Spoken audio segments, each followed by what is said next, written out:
welcome everybody to the DHC Sports Show. I am your humble host, the Dad Hat. How's everybody doing tonight? How's how you know what? Why don't we start with this? How are you doing today, Mr. Prospector? Tell me, how is your night going? How's it starting? Because he just like shredded you like 4 minutes ago. He did. Shredded your heart, I should say. Hold on a second. I got to change my headphones. The heck with the Major League Baseball awards.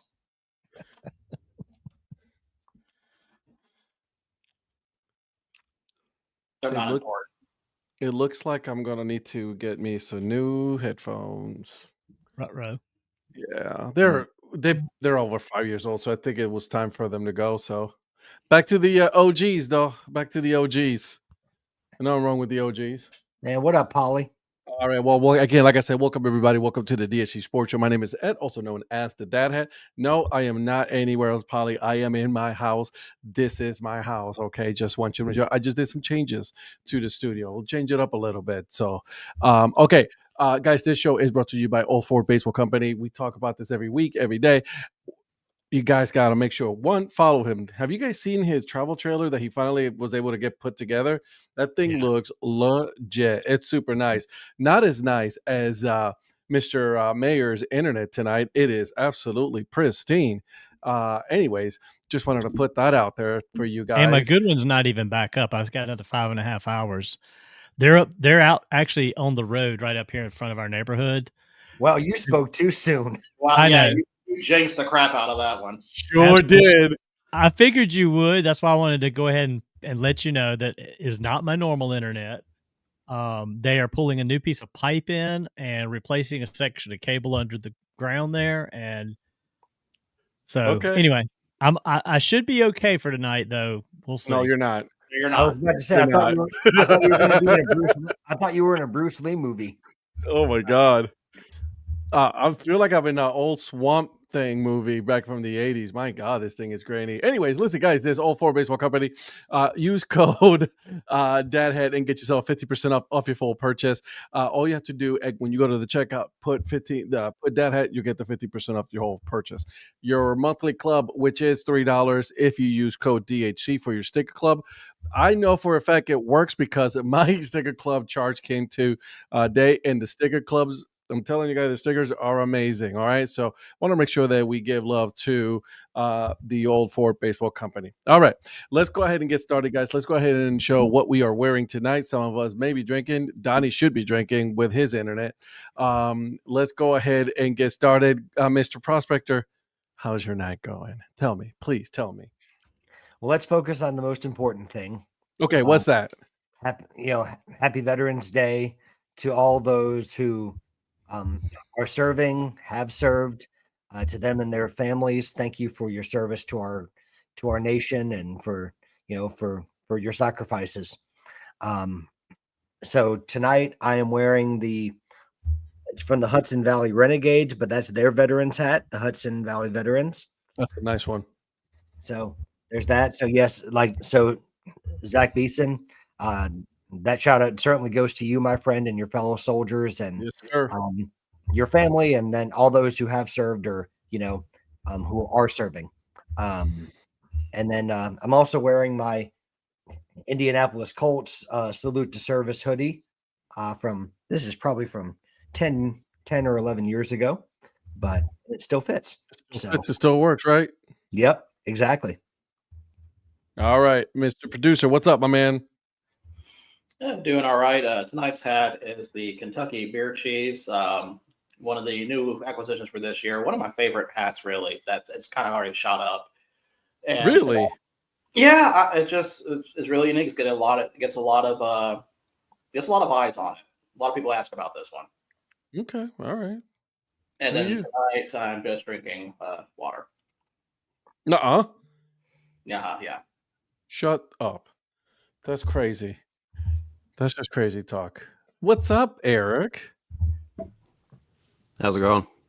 Well, we're here, EP. We're here. Did you switch your I did. I did. Throw me off. Now I can see the monster behind you. Yeah, you see that? I'm excited. All of this showing everybody the little a little Star Wars, a little Legoland over there back there, and then you can see there, like like in the mirror. That's one of my lights.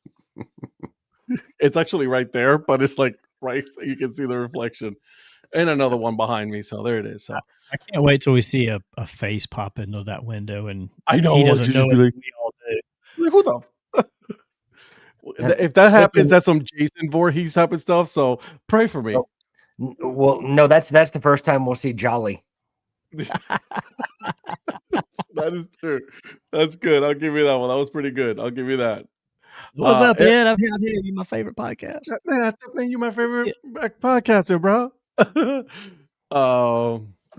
Why is my screen messed up? No, your screen is not messed up. That's just Donnie's screen that's messed up. Everybody else's is just fine.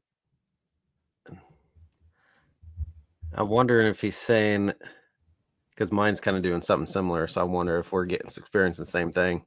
What happened? Well, I'm not sure specifically on Michael's, but mine has 2 screens up here, and it says scheduled. It's not recording yet. Interesting.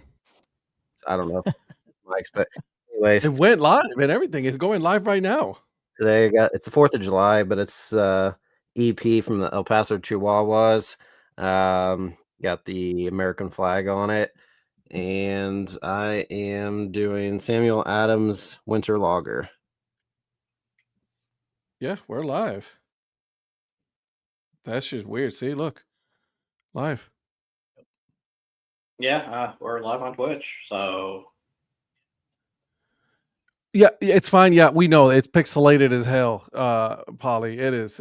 Donnie's pixelated. He's back to the 80s. He just missed a tube TV and all that. You do see 2 screens, Eric. That is because we are on vertical as well. It's showing on the reels in YouTube, so that's why you see that only our faces. So it's a new feature by YouTube that they just released. Verticals. It actually, I saw some numbers last night on this. It actually it ended up being the same amount of people watching on both like that, and then on regular, like we usually see it like this on a 16:9. So it's it's a little different. More people to see. Although it is a little weird to see that it is scheduled. I can't see anything as far as like numbers and all that, which is a little weird to me. Yes, that's what it is. There's 2 screens. It's not a bad thing. It is because you see that. Yeah. So there you go. so like if we try to end the show, does it go live again? Or are we just in a perpetual state of just going live? Like we're just stuck now? Oh, that's interesting. I don't know. Maybe. And so, Eric, what hat are you wearing? Oh, well, actually, it was supposed to be the producer, but he decided not to give his hat. No, you did. He's drinking water. What a loser. Eric, what's your hat? I'm drinking water. He did that. He's already done that too. Like you gotta. Okay. I think It's Ed's fine, on a does- lag. I'm not. Oh, okay. I'm not. I'm just messing with Virgil. Eric, what's up? Talk to me. He wants me to tell it again.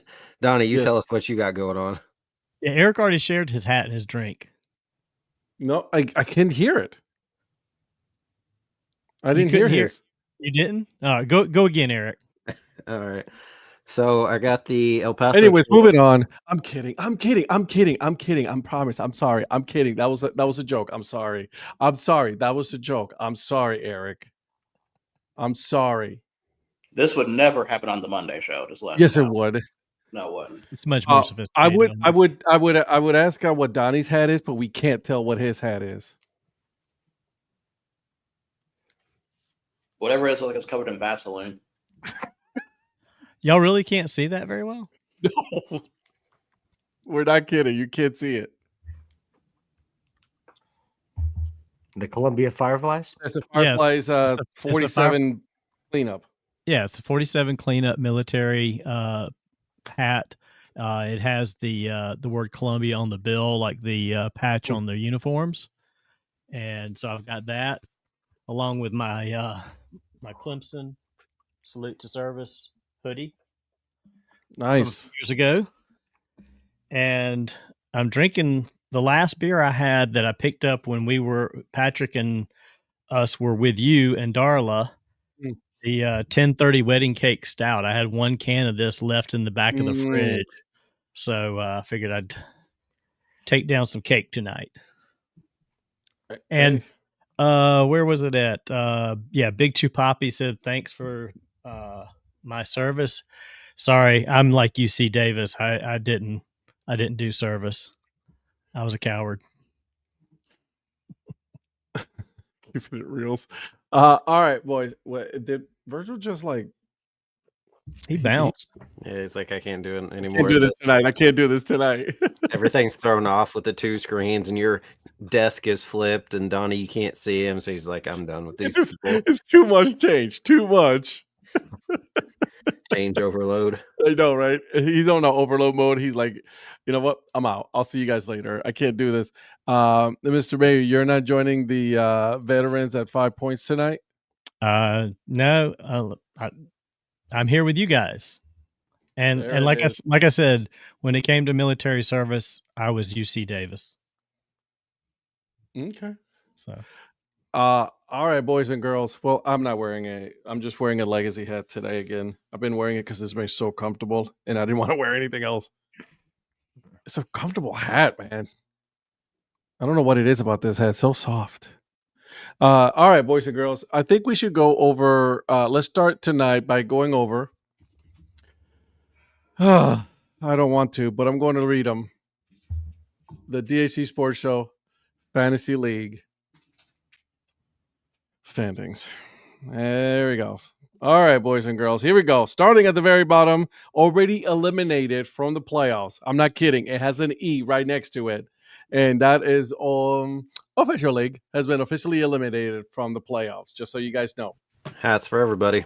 Hey, everybody gets a hat. All right. In tied for 8th place, there's 1, 2, 3, 4, 5, 6 people.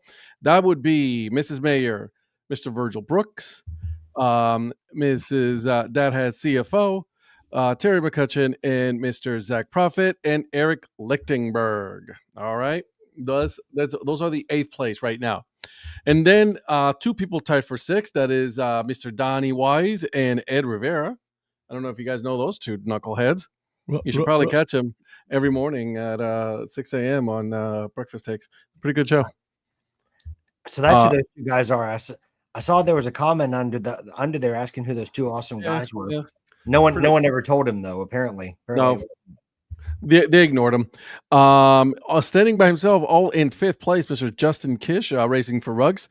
And then in 1st place, tied for 1st place. All right, here we go. Eric Prophet, Mr. Influencer EP. Hudson Valley, Mr. Tom Thrash. Gridiron Grades, you're going to win. I promise you're going to win. No idea what I'm doing. And no idea what I'm doing. Do you know what they tell him? Shut up. All weekend. It was annoying. Congratulations, Ed. Oh my God, it was so annoying. Yep. So annoying. Yep. Like, shut the fuck up. Shut the fuck up. I got lucky. But get the hell out of here. And then in 1st place, Mr. Zach Beeson, still at 7-3. So all of you are 7-3. So congratulations to the winners, except for Patrick. Everybody else, congratulations on your win. I don't deserve it. I don't know what I'm doing. You do not. You did definitely not. I don't know if I'm allowed to say this since it's Veterans Day. Thanks for your service, Zach. But this dude, I think last week, if you remember, said, "Oh yeah, he's that losing streaks or that winning streak's gonna stop," and he didn't show up this weekend. So that 1st place, I won the head-to-head against Zach. So. Okay, he admitted it there. I had 3 guys for the New York Giants all on my team, and I somehow won. Ugh. Yeah. And then the New York Giants ended up firing their head coach this weekend. That was interesting. I gotta say something, guys. This is like the exorcism of all exorcisms tonight of everything that can go wrong with electronics. It's going wrong.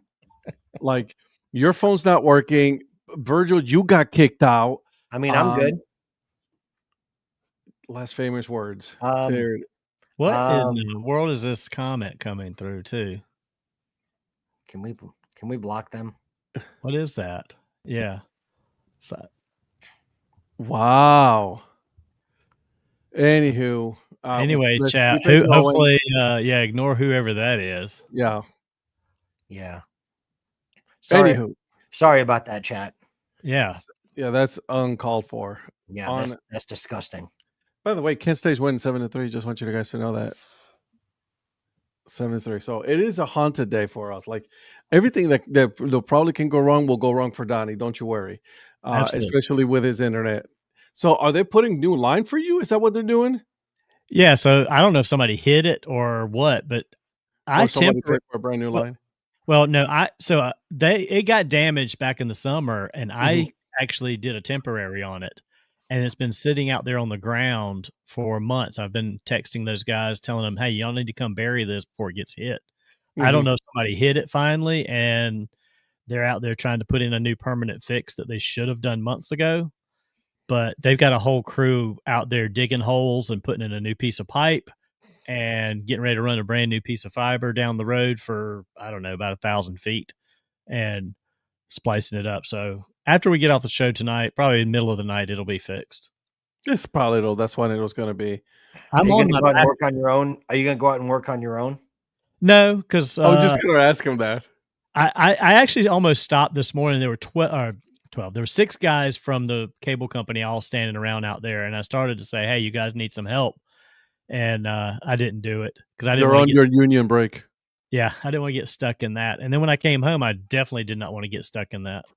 That's a union break right there. Don't you dare, get in the middle of a union break, bro. But I have I'm on my backup. We have 2 internets for this very reason, along with several other reasons. And I tried to actually jump on the 5G version rather than the 2G version. So that may be part of my problem as well.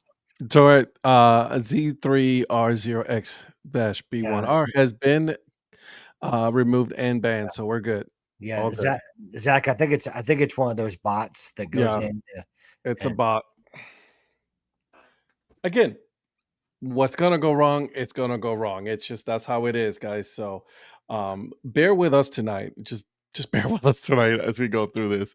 All right, let's go ahead and start talking about what happened this weekend, boys and girls. Not yet. Okay. We got to do another thing. Oh yeah, what's that? Tell me. We have to go through the results of our picks. Oh, that's right. I tried. And Have at it. I'm gonna say this. We almost had a nightmare scenario again because we had a 3-way tie for first place. Is that so? Yes, it came down to the final game, and one person got their over/under right, and the other 2 missed their over/under. Congratulations, Virgil. Yeah, Why are you assuming it's me? Because we automatically think it's going to be you no matter what. Because you're smarter than all of us. That's really not fair. I mean, you don't know if it's going to be me. We do know it's going to be you. We don't know that yet. So to announce the winner, let me pull up their record because I didn't have it properly set earlier. So 3 people finished 24-10. And the winner, bad, boys. Not bad. And the winner of this week's picks. Yeah, me. We knew that. Shocker.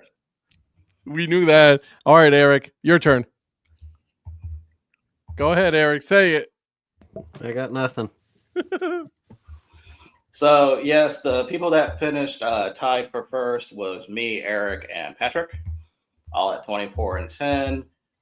But Patrick and Eric missed their over-unders. Patrick, you were pretty close. Eric, you were not. And then the last 2 were tied at the bottom. Donnie, here we go. You and me, baby. 20 and 14. But Ed, you got your over under right because the Browns going over. Who would have ever suggested that one? That actually worked. And then Donnie, you missed your over under. So when we get to unique picks, this is where things kind of fall apart for some people. We'll start with me because the one unique pick that I made that I really wanted to happen so badly, but did not in the end, I was the only person to pick Iowa to beat Oregon.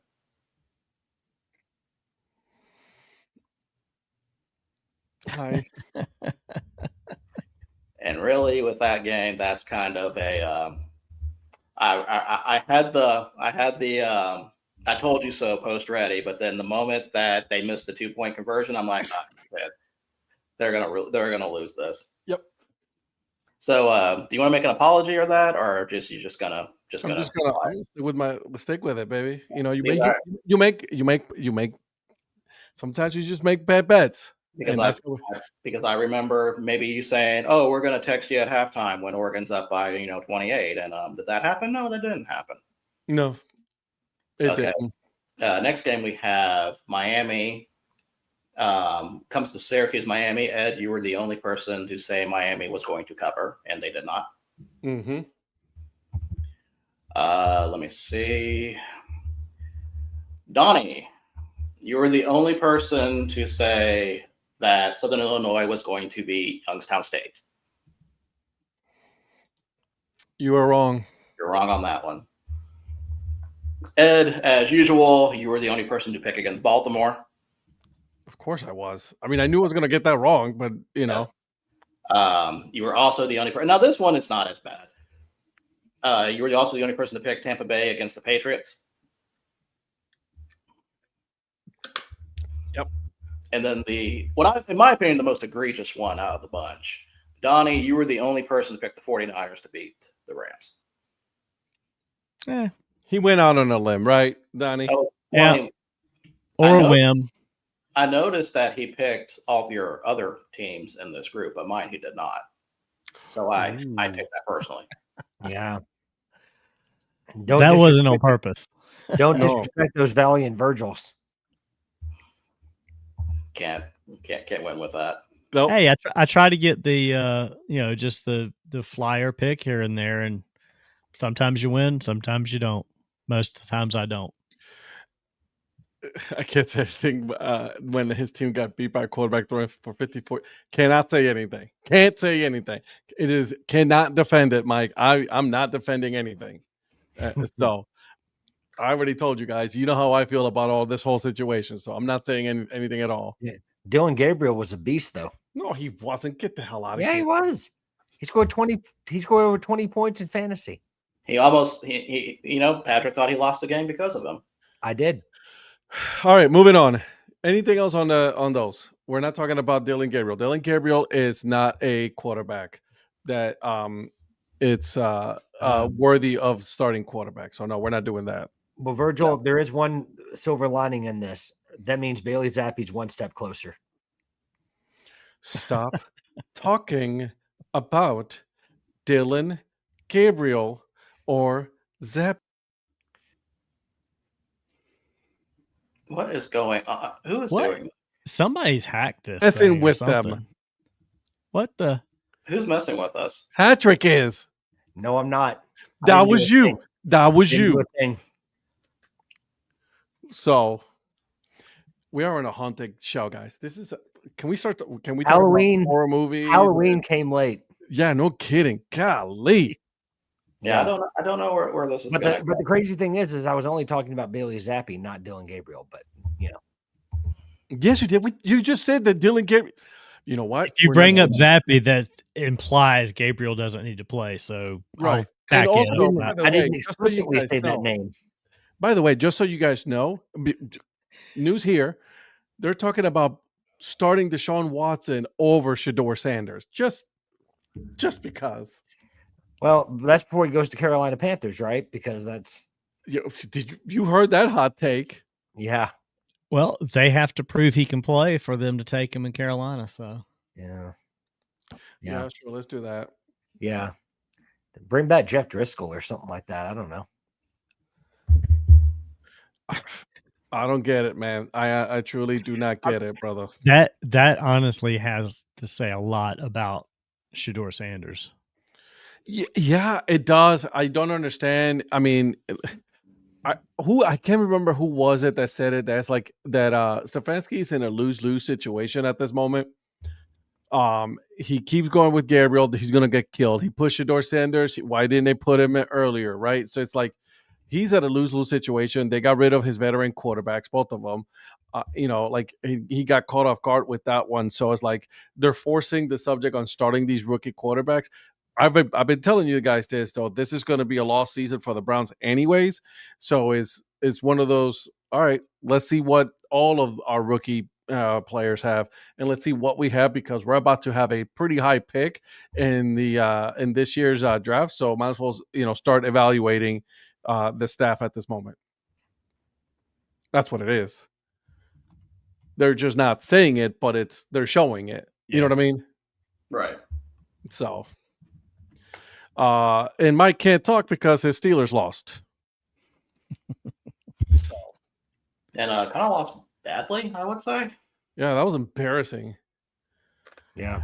I will say this though: it is Veterans Day, and Mike is a veteran, so we'll take a little easy on him. No, not much, but a little. No. Thank you for your service, Mike. I appreciate your service, brother. Yeah, Mike, thanks for your service, brother. Both our teams suck ass, like bad. So I was talking because, and Mike knows this. He does this right there. My wife is a Steelers fan, and I was telling her, like, we were watching the game, and I was like, why does Aaron Rodgers look like he's one high and two like he's lost, like deer in headlights, doesn't he? Mm-hmm. All I could think about is how in the world did the Colts lose to that? You're going to get those situations, dude. It happens, man. Well, I mean, the Colts were really bad. I think the stat that really makes it even worse is that I think the Colts gave up the ball. Like, I think the Steelers had 6 or 7 takeaways, and the Steelers still only won by a touchdown.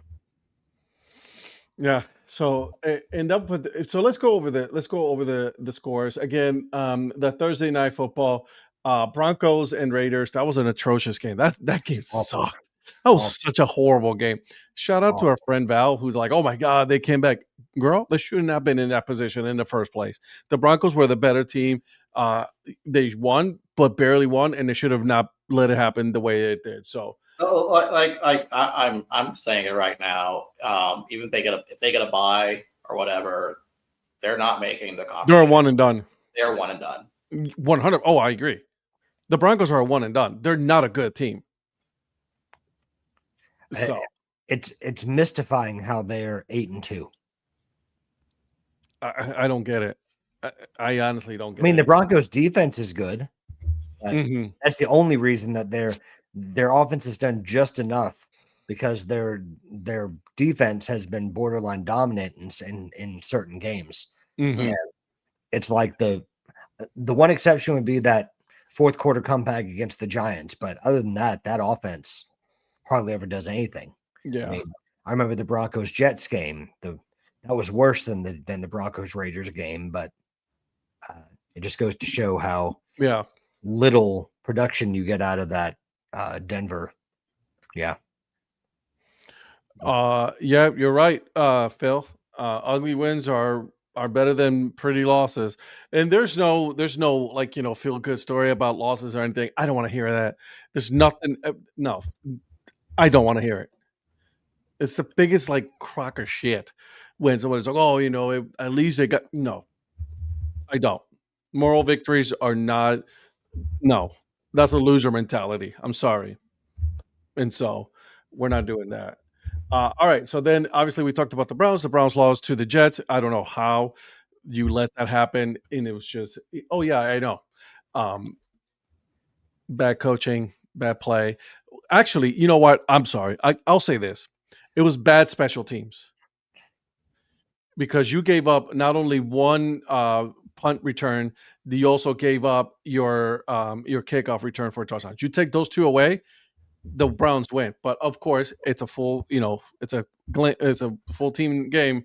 They lost, and so I'll say that. The Panthers found a way to disappoint us yet again.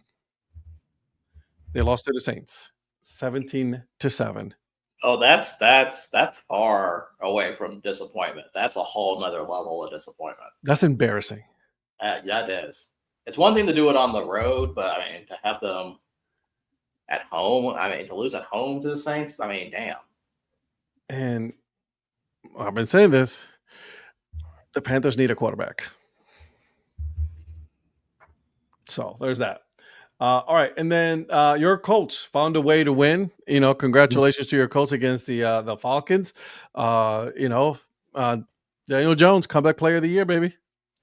Yeah, and he didn't even look like awesome. I mean, but he did the job. He did exactly what he needed to do. What he needed to do. Yeah, he doesn't have to look like the first 7 weeks as long as he can get the job done. Well, he has a good quarterback. He's a good quarterback. He has a good running back. Who would have thought that we were actually saying that right now? All he had to do was just leave New York. Yeah. Well, I mean, it seems like he's the second person that's left New York that basically resurrected his career. True story. Yep. No, but I mean, we were fortunate to get out of Germany with the win, but I'll take it any day of the week because that's a big win because they've got a tough schedule coming up against more playoff contenders, and so we'll see how we do in that. Shout out to everybody who's watching on Verticals now. See, I told you guys this was going to work out. So shout out to Gabriel watching on our Reels on YouTube. Is that Dylan Gabriel? Yes. What's up, Dylan? That's not Dylan Gabriel. No. Dylan Gabriel has bigger problems, homie. Let's come on now. Okay. All right. The Bears go ahead and find a way to win. They're 6-3. The Chicago Bears, Eric. They're the luckiest team out there this year. No, I think that's the Broncos. We gave them that to the Broncos. Nah, Broncos aren't as lucky as the Bears are. Won the last 2 games in the final 2 minutes. Had a block kick to win a game and kicked a game-winning field goal as time expired. So 4 of their 6 wins are just lucky. How about the biggest shocker of the whole slate of NFL games? Miami Dolphins beating the Buffalo Bills. They just beat up on them. Who would have thought that? 30-13. Donnie, that wasn't a punishment to you for benching him last week, was it? I thought that in fantasy because it was like I didn't have Josh Allen play and I lost to Eric and then I played him and I thought I'm going to lose to Virgil because he was getting me nothing. And eventually he did accumulate at the end. Right. But Donnie, you have to learn playing me in fantasy is like a bye week at this point. So, man, just you were okay. I didn't know that at the time, though. I was freaking out. He didn't know that at the time. I was freaking out. I looked at that and I was like, how in the hell are the Bills down 16-0? I was like, what in the freaking universe is going on here? I think we were all asking that. Did you not realize that you were up against a team that had to have J.J. McCarthy as a starting quarterback? You were completely fine. Well, and what's bad is Mrs. Mayer had Justin Fields, and I felt bad for her. I'm like, you've got to get another quarterback because he's not one. Didn't he end up with like less yards than Aaron Rodgers did? Who, Allen? Fields. Oh, Fields. I think Fields ended up with like 40 yards passing or something like that. He was like 5 of 7 for like 40 yards for the entire game. It was just a weird weekend in the NFL all around, to be honest. Let's look at all kinds of crazy stuff. Let's see. Justin Fields, 6 for 11, 54 yards, average 0.9 average, 1 touchdown, 1 interception. He got sacked 3 times. His rating was 60.4. Yep. That's no bueno. And so that's the New York Jets. Yep. All right. The Ravens, okay, they won. Big whoop-de-doo. Patriots beat the Buccaneers 28-13. That was an interesting game. Yeah. Is that with MVP frontrunner Drake May?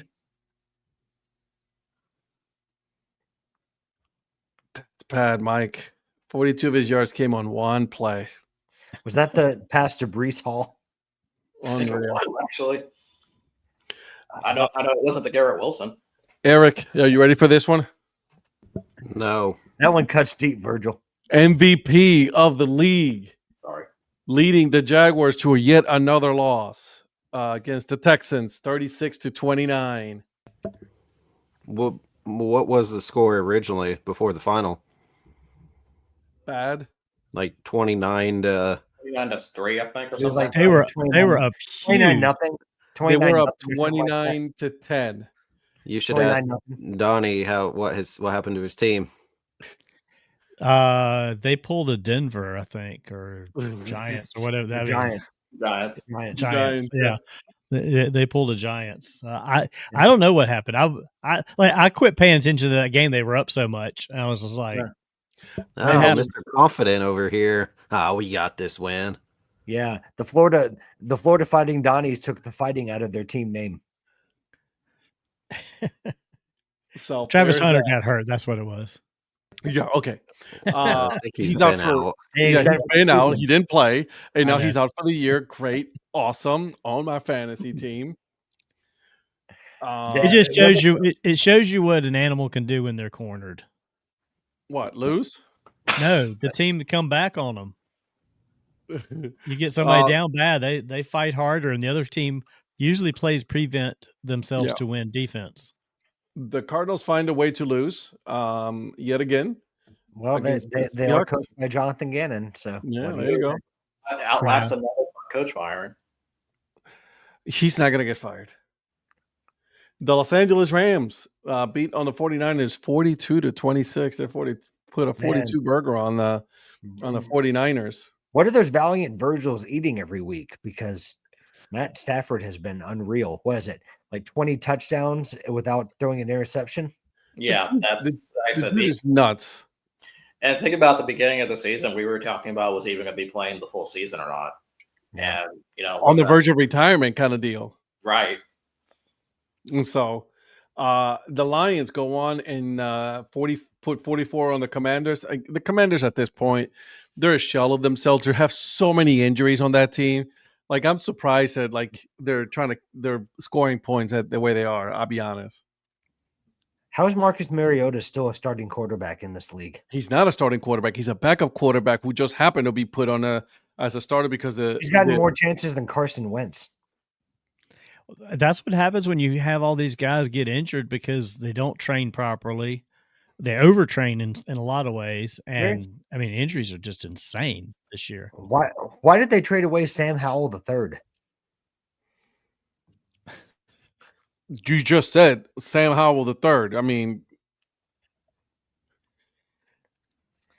anyway, Patrick's going to see how Patrick's goal. I think what's the over under on old quarterback callbacks on tonight's show? Because I'm not putting a number. I'm not putting a number to that because he's going to try to reach that. Right. He's already at 4 or 5 now. Well, Sam Howell III has never played in Cleveland though, so I have nothing there. Moving on. He was throwing somebody out for Cleveland earlier too. That was way back machine. Andy Dalton. Anywho, the Chargers go on to put 25 points against the Steelers. At first, I'm like, oh, okay, the Steelers are showing up, and then the Chargers were like, all right, it's time to go. Well, okay. All right, and last but not least, Monday night. Eric, do you want to talk about this? Not a whole lot to say. Why are you guys asking me? He picked the Eagles to win. I know he did. Guys, we know he picked the Eagles. We know this. Yeah, and there's a reason why. But it's your team. So I'm giving you the floor to say what you have to say about your team. I already talked shit about my team. I've enjoyed LaFleur. Thought he was a pretty decent coach. However, if he does not give up play calling, he's going to be gone by the end of the season. You think the offense is miserable. They can't move the ball. For whatever reason, Love is not seeing his open receivers. Now, granted, they're the 9th, 10th, and 11th receivers on the roster, but they're open, and he's just not seeing them. There was many of open receivers last night. When he did have an open receiver that they've converted to a cornerback, put him back out there as a receiver because they don't have any. Hits him in the chest on 4th and 8, drops it when it would have been a first down. The 4th and 1 call, what are we doing The Eagles called it before you even ran it. Why would you not check out of that? I don't understand why they always want to go shotgun 4th and 1. Get up under the line of scrimmage, run some type of a play, or if you're going to be in shotgun, then throw the ball. Stop trying to run it when you're running back 7 yards behind the line of scrimmage. Throw the It makes dang ball. absolutely no sense whatsoever. Both receivers split out wide on either side. Now you put me on. Their This defense, is really what I was hoping for. the The corners, vertical and horizontal look crazy too. Go ahead. Sorry. the corners were like 7 yards off the ball. You needed 1 yard. Check out of the run play. Have them run 2 yards and stop. Throw the ball for a first down. We also need to get rid of the kicking game. Our kicker absolutely should not be out there. He tried. Well, I don't even know how we even got the ball back in order to attempt a 64-yard field goal. Why are you attempting a 64-yarder anyways? Is McManus any good? No. Hravasic is a healthy scratch every week. He had a franchise record 61-yard field goal, hadn't missed a field goal for the 2 or 3 games he was in there, and his 61-yarder would have cleared probably 67, 68 yards. Put him in there. Just because you paid McManus, he's injured. He's not good. Anyway. He's terrible. So if they don't figure it out here soon, everybody thinks that LaFleur is going to be gone. At this point, I haven't despised him like I have some coaches, but I think at this point, you either need to give it up your play calling because he's calling the plays himself, give it to somebody else, give it to the offensive coordinator, give it to literally anyone else, or he's going to be gone because it's just this offense. The 3 losses they have averaged giving up 13. Virgil. Average giving up 13 points in the 3 losses. An average of 13 points the defense has given up in their 3 losses. 13 points. And they've lost all 3 games.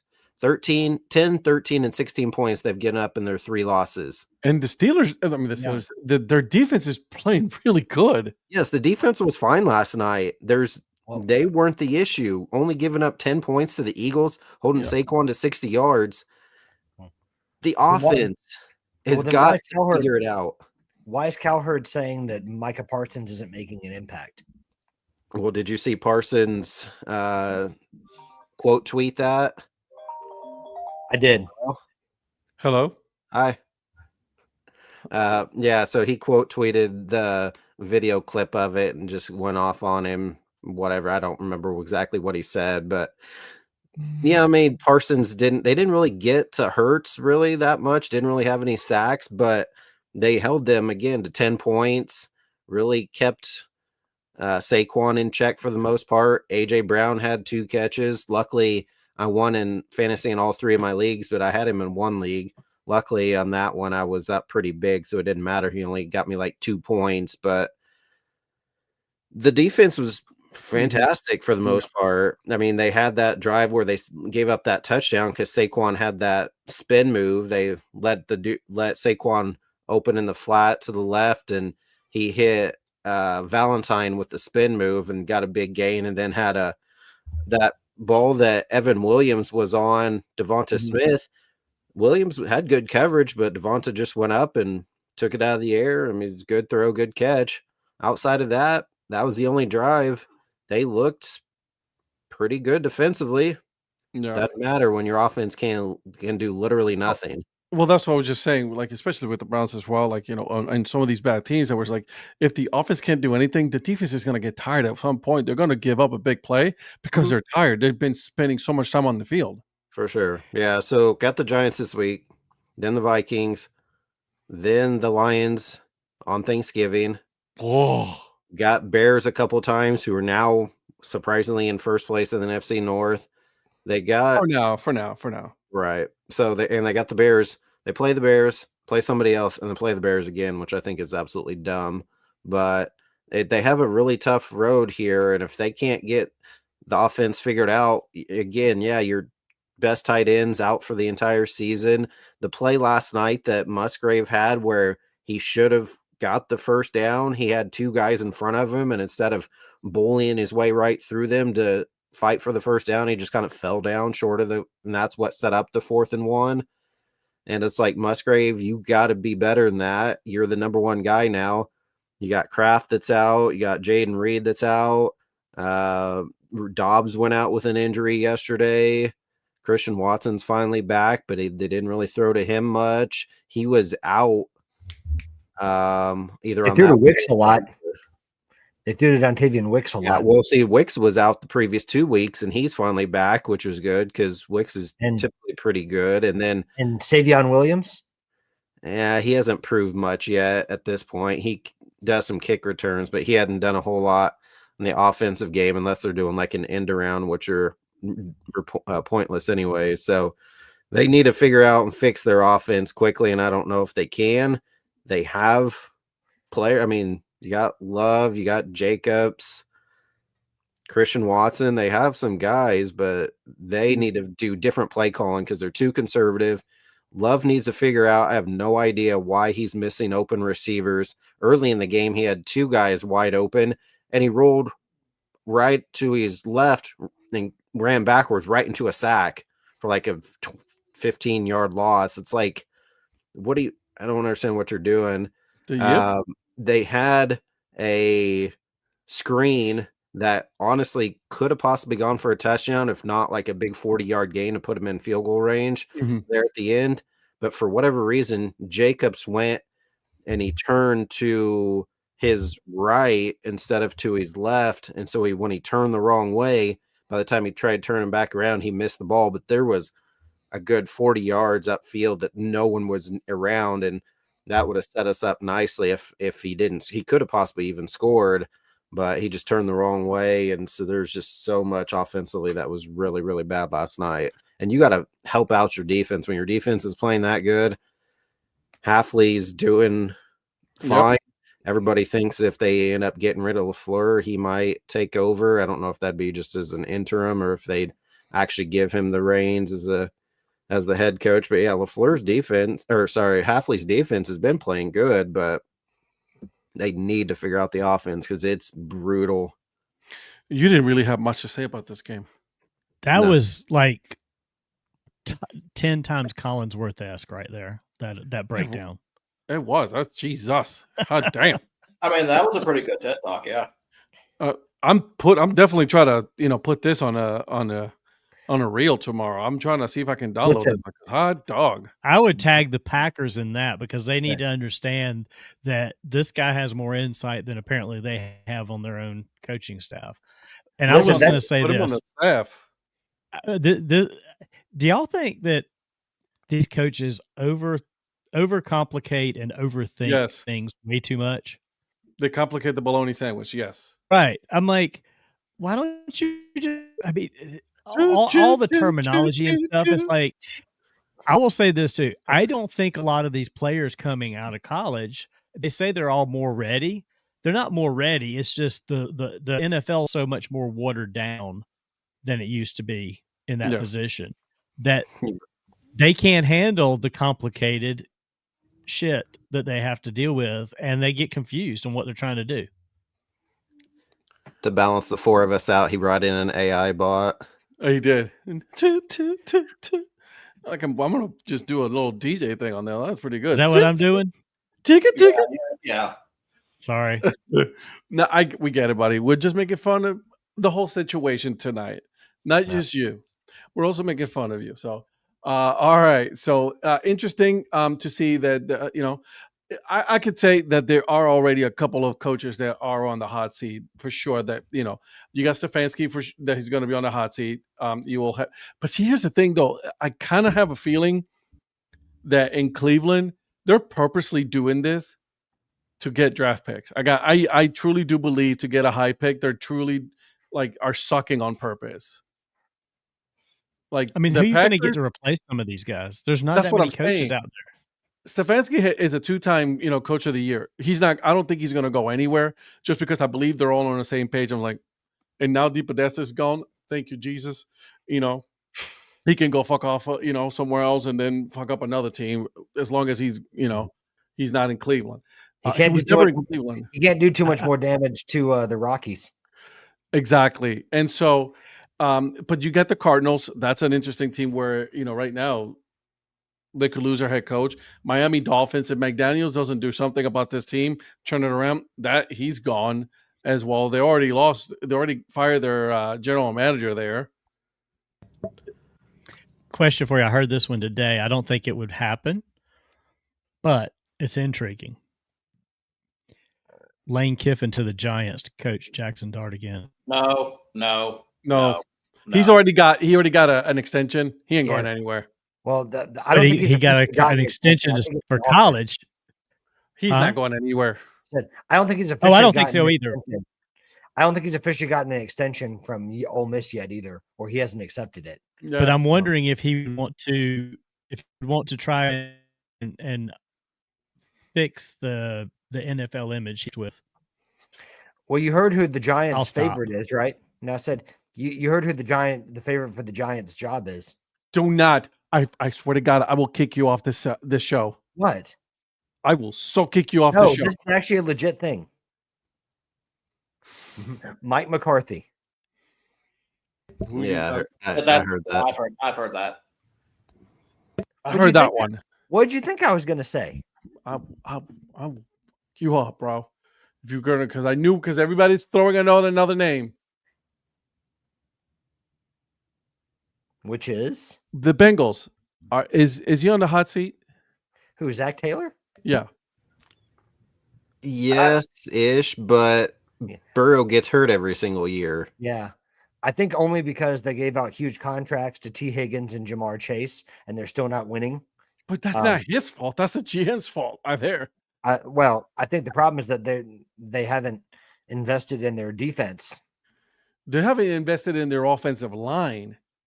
Yeah, well, they haven't invested in anything apart from Burrow and Higgins and Chase. You brought up another good point. That's, I think, another problem with Love right now is that maybe he's not seeing the field because he doesn't have time to, because same like our wide receivers were on like our 19th string linemen, and the linemen are just letting everybody run right by him, and he doesn't have time to go through his reads. But Brian Kelly to the Giants. Brian Kelly needs to worry about getting his $54 million from LSU. He's going to worry about that first, and then he'll worry about another coaching job. You think he's just going to show up to work next week like he wasn't fired because apparently he was never formally fired or whatever? That'd be funny. That would be hilarious as shit. We're like, all right, got my team back, boys. He's going to be joining Donnie at the golf course. The problem is LSU club they play at. LSU fucked themselves on that whole situation. I mean, they screw the pooch on this one. Jesus. I have no defense for him. Nor am I going to try. You can't. That's the problem. And now you're saying, like, oh, we're going to try to fire him for cause. Like, bro, you're the one who did it. Come on, Kent. We got to stop these guys. Let's go. All right. So there's a couple of teams that are on the hot seat. We just got to watch, right, that what's going to happen. So, all right, Virgil, I'm going to give you the option. We can either do what we have there on doc, or we can talk about the college football, because the new college playoff ranking just came out tonight. And I want to get everybody's thoughts on this. Well, you see, Eric has inspired me a little bit because he was talking about a certain coach at Green Bay that he did not like. All the problems that we have. And what a coincidence. There is a coach also in Green Bay that I'm following. Oh, yeah. So, ladies and gentlemen, welcome to this week's edition of Gottlieb Watch, where I chronicle the University of Green Bay head coach Doug Gottlieb's road to 10 wins. So, for those who don't remember last week, they went up against a black hole against Kansas, and did not do so well. Mm-hmm. So tonight, their competition is a little easier. So let's see if they have a chance. So let's go on to Friday's game against the Buffalo Bulls out of the MAC. This was a road game for them in Alumni Arena. Now, their last last season, they're 9-22. Definitely struggled. Current record was 1-0 before this game, and of course the spread a little more favorable at 4.5. So probably better competition for them. A little probably more even for them. So the question I have for you folks: did Green Bay win this game? No. No. Probably not. No. Well, the answer to that is correct. They did not. It was actually pretty close. Pretty good game. Pretty good game. I actually saw a little back and forth. Buffalo kind of pulled away at the very end. Buffalo beat the spread. They beat the spread too. So honestly, I do have to give props. That team does look better than last year's team for sure. I think there's definitely some improvement. So I'll be kind of curious how they do there. Considering they only got 9 wins all last season, they've already got 2. Exactly. Well, I was talking about Green Bay, but yeah, sure. So that ends Friday's edition of Gottlieb Watch. However, we had a game Monday, believe it or not, against the Ripon College Red Hawks. So this is played at. It's a nice little logo. It is a pretty nice logo. I learned a little bit about this team, and it's like I like that logo. So this is a Division III team out of the Midwest Conference. Their last season record was 12-13, and they are currently 0-1. And after a spread, no dark websites, no Southeast Asian betting sites had any information on this game. You could have, you didn't go to call a bookie over there or anything like that. No, I can't. No, I'm not allowed to call bookies anymore. My phone's been turned off for that. So this is clearly, you got a limit. Exactly. This is the Division III game. Surely Doug Gottlieb won this game. So my question to the 4 of you: did Doug Gottlieb win this game? I think he did. Yes, but does it count because it was a Division III? It's technically counting on ESPN, so I'm counting it as a record. Yes. I'm gonna go with no, man. I'm gonna go with no. I'm gonna stick with my guns on this one. I'm gonna go stay with. And no. you are a fool. Oh. Of course he won this game. Wasn't even close. I gotta go for the content. Come on, guys. I know. So yes, Doug Gottlieb has won his first game this season, 83-63. This wasn't even one of those ones that wasn't even kind of close in the first half. It was pretty much done before it even really started. Mm-hmm. So congratulations. That is 1 down, maybe 9 to go. Yeah, let's put an asterisk on that. We will put an asterisk on it just in case if they do not cover it on that. Let's see if they get to 11. Well, here's the thing, though. The fact that they had to put a Division III in order for them to get a win, it's kind of like, it's like, dog, we gotta help you out, brother. Oh my God, you're going to get St. Thomas. Yeah, so the next game we have is they will be playing St. Thomas and Minnesota, the Tommies. So that's actually going to be Thursday. So I will be watching that game while we're on this show and probably have a live update after that right when it happens. Is their basketball team as good as their football team? I have to look at their schedule, their season last year. They were not a bad team last year, I don't think. Okay. So that concludes this episode of Gottlieb Watch. Thank you very much for your time. Congratulations again on yet another great Doug Gottlieb Watch. This is great stuff. Now, I know you wanted to go to college football, but there is something else we have to pivot to first. Okay, talk to me. We have some new identities to talk about. We do indeed. Hey, real quick, I want to say to Phil, Hot Tamales is a movie candy that I go to. Oh yeah. While I pull up the information, let's answer this question too. Yeah, I didn't want to get too far and have to circle back to it. Those little crunch, pieces, bunch of crunch.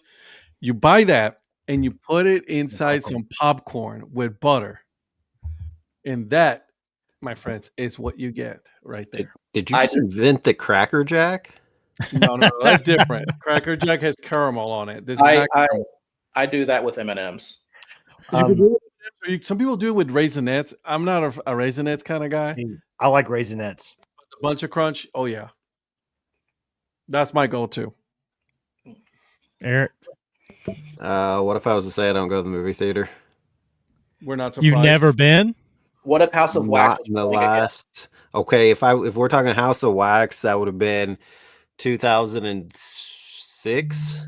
You don't Okay, go to the movies at all? So what if they come out with the 20th anniversary edition of House of Wax playing in IMAX? Would you go? Is Paris Hilton dressed or undressed?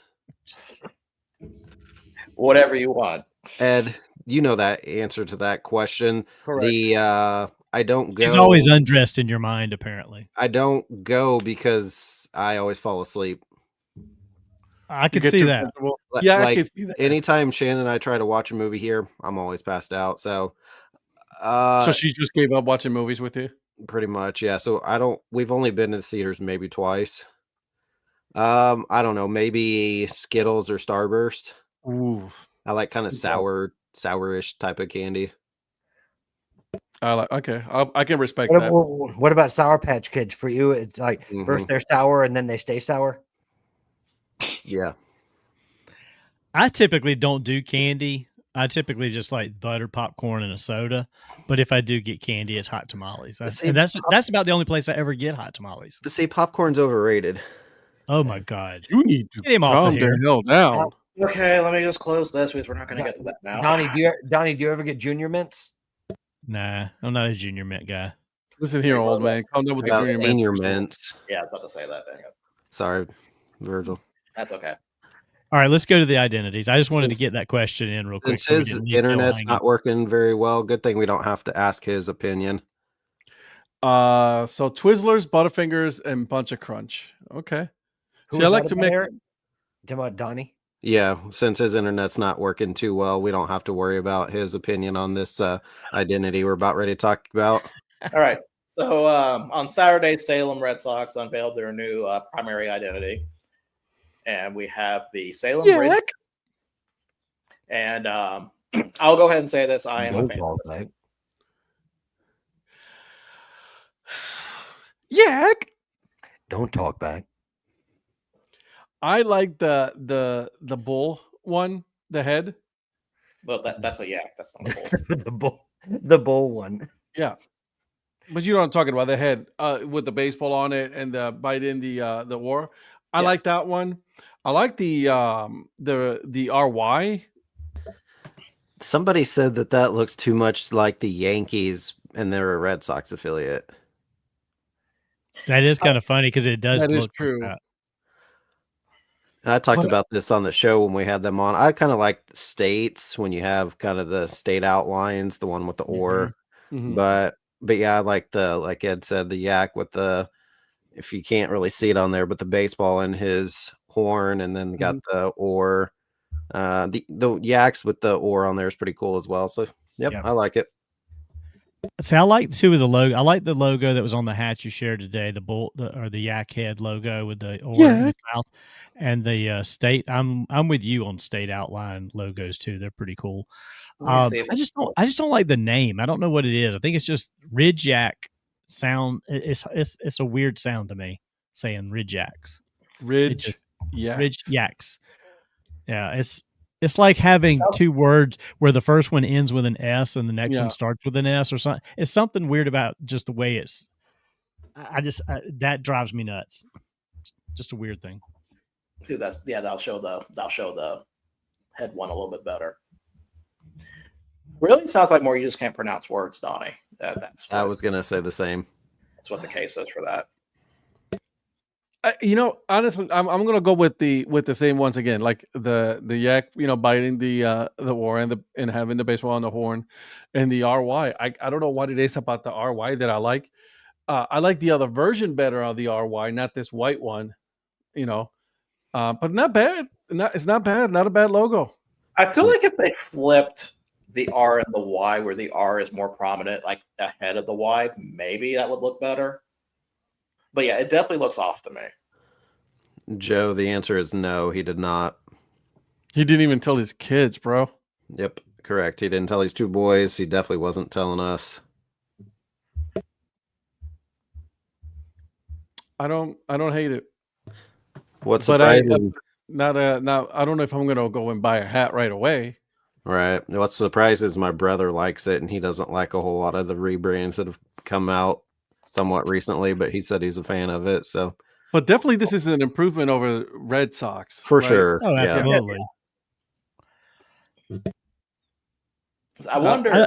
and I don't know the area enough to know if a different term would have fit better than that either. But it is, I mean, I like the yak as a logo. It's just the name reads weird to me. That's all.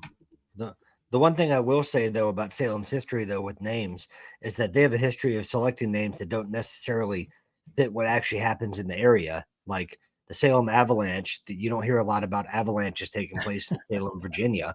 So who designed this logo? It wasn't Dan, it wasn't Brandiose, it was because if it was Brandiose, we all know if it was Brandiose, they do their due diligence to make sure that they pick something that it is very hyper local to their area. That's what they do. They're well known for that. And and then if this would have been, I was like, all right, let's give it a shot and see what it is.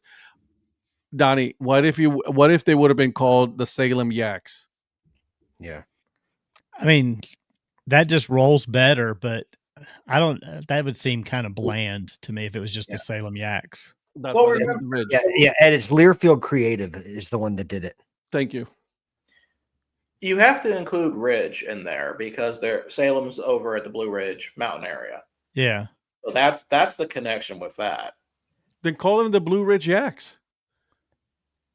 Take the Salem out. Now, I'm not against that name. Now, see, if you added blue to it, if it was Blue Ridge Yaks, that to me flows better. I don't know why. It just does. That's way too wordy. No. Take the Salem out. Take the whole name Salem out and just call them the Blue Ridge Yaks. Okay. Yeah, don't even have Salem. I would buy that better. The Blue Ridge Yaks. Yep. That to me reads better. And I get why the yak is blue, right? Blue Ridge, right? So just call them the Blue Ridge Yaks. That sounds a whole lot better. And then this makes sense. At that point, then it'll make sense. But yeah, because then the yak is blue himself. So right. Blue Ridge Yaks absolutely 100% better. Let's call them. Tell them to change it. Yeah. I mean, I have Alan's information. Send him the clip of somebody clip this and send it to him, and it's like, hey, they've got a better option for you here. Yeah. Why didn't you call them this? We keep saying people should consult us. We're going to start our own consulting agency on minor league branding. DHC rebrand consulting. Because my God. Because we've already solved the problem with this whole logo. And it's not the 5 logo. minutes. It's not the logo. The logos are perfectly fine. It's the name. The name is absolutely meh. And I think Learfield brands are the same ones that did like the Western Kentucky rebrand with the Hilltoppers. I think they're the same people that did that. The big red one? What? The big red rebrand? Yeah. Okay.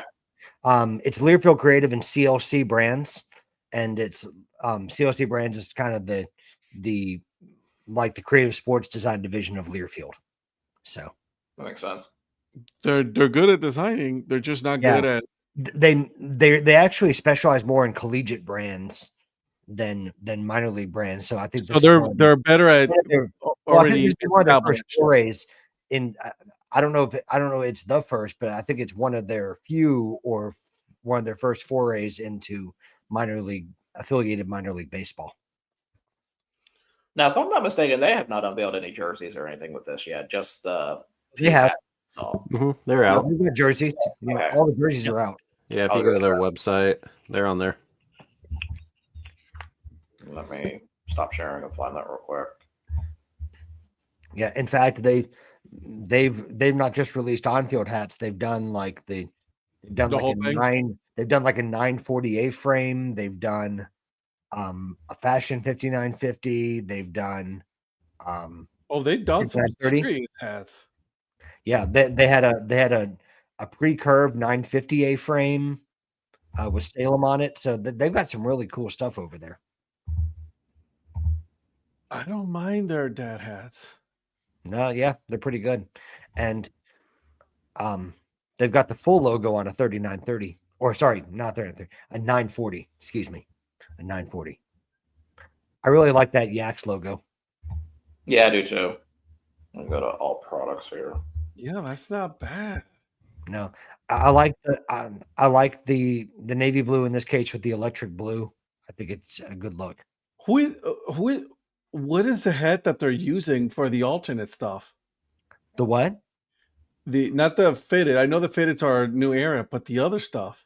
Well, a few of them are like still new era. It's just different styles of new era. Like No, the no, Yak one, I'm talking about the dad hats. Dad hats. Easy A. Is that who it is? Is it easy? Is it easy? It says Easy A relaxed twill There it cap. is. I've never heard of I don't know Easy. anything about Easy A.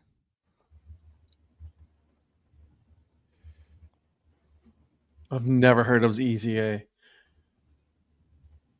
Oh, that's Legacy. Oh, that is it? Legacy? That's Legacy. Okay. Hey, if that's Legacy, this is what they have. This is the relaxed twill right here, the hat that I'm wearing. That's interesting. So this That- right here. Yep. Both that one and the Okay. and the And royal the blue one, yeah. Now I like the light blue with the Virginia State and the paddle on the fitted. If they had that in a dad hat, that would be pretty cool.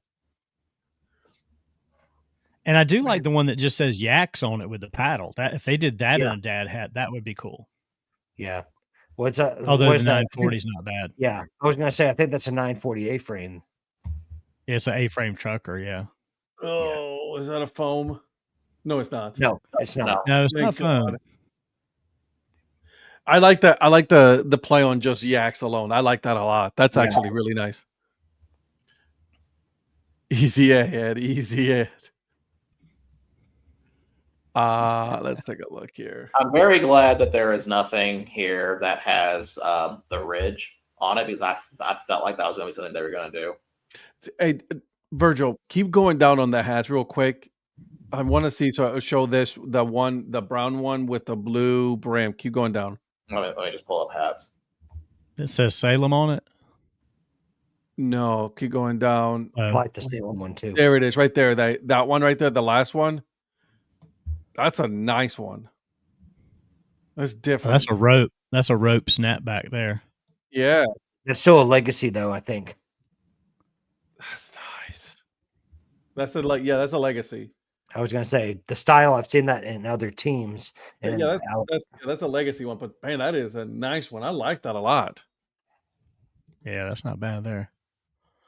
So overall, I would say we're all positive on this, except for Donnie, who hates everything. yeah, I just don't like the name. I like everything Donnie- else. I don't like the name. Donnie wants Ridgeax to get off his lawn. I'll give Donnie his props on this one. I agree. I'm gonna have to agree. I like the logo. It's fine with me. I'm okay with the logo. I think it's better sounding if you call them the Blue Ridge Yaks. Kind of like what Bowie did with Chesapeake Bay. Yeah. Made it regional centric instead of city centric. Now, the other reveal that hit between the shows is for Pioneer League for Modesto. This is probably a little more polarizing, as you can imagine. So I pulled that one up. That one you got me messed up on that one. I'm out.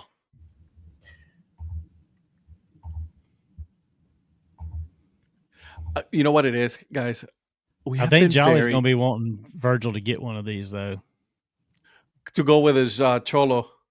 Yeah. So Look. this is the Modesto Glow Riders. Jolly and Virgil are going to be riding up to John Thurman Field in style.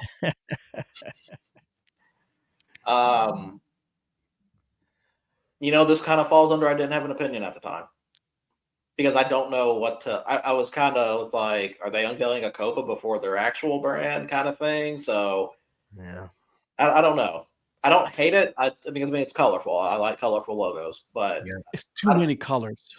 It's a good alternate, not your standard. I really don't. I don't get that as a standard. Yeah.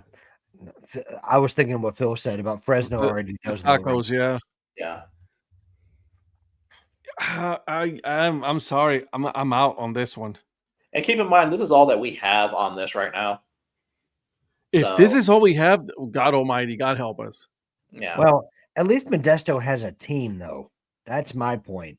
Is that I'm glad that there's at least some kind of baseball coming to John Thurman Field next season, Yes. regardless of what you think about the logo. See, Ed's so disgusted he left. I can't believe this. Have you ever been to John Thurman Field before? Who, me? Yeah. It's one of the few times I can actually say that I have. Yes, sir. Yeah. You know what this reminds me of went is with two awesome guys on this very panel. This almost comes across as a cosmic baseball alternate team. I could see. Well, I mean, that's because of the colors, right? Yeah. Well, I mean, the whole thing, glow riders and things like that. It's weird that this would be their primary. I don't want to make Paul upset, but did Fort Collins lose their Fox and did he move to Modesto? Honestly, that's brilliant. I mean, Colorado's losing every other team. Did Fort Collins lose their Fox and then he moved to Modesto and do all his things in a lowrider and moved out to Modesto? See, I don't care for the name and I don't really care for the sugar skull, but I like the little fox. That's a fun little logo just because you don't see a ton of foxes. So that's the only part of it that I really like. I mean, if they have an actual hat that looks like those with the M and the green and the pink bill, that would be a cool hat. Yeah, I want to see what the look turns out to be. I think this is Modesto Cholos. Yeah, that I could get behind that. Yeah. So, Virgil, which one are you? Are you the fox or are you the skull? It depends on whether it's daytime or nighttime. I think it's I don't know. Yeah, he goes to work as the fox. He comes home. He's the skull. And Eric, I know on his lowrider, he's got 128 on that front license plate. You found a way to get that in, didn't you? He's gonna sneak everything he can in every time. Yeah. What are you talking about? Okay, I'll just go ahead and set this one up. It's a sequence of numbers. Okay, so since there's two cars, Patrick, what would the other license plate sequence number be? You were walking right into this. 175, of course. See, I'm just letting you get the joke out. Just letting you getting it out. Yeah. Which reminds me, I am not ready to see how you're going to be on Thursday when we pick Oklahoma State versus Kansas State.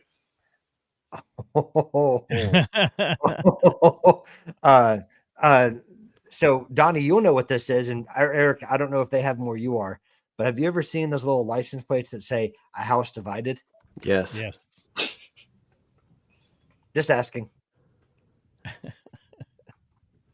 Tell her you get the phone number if Oklahoma State wins. I'll have to do that. Yeah. If Oklahoma State wins, you get her phone number, and if Kansas State wins, she gets your number. Which I think that's fair bet. I mean, we all agree with that, right? 100%. Just send her a Marco Polo. Don't I have to be friends with her for that? Yeah. Just search randomly for people until I find the right person. Right. Well, no. Do Omegle.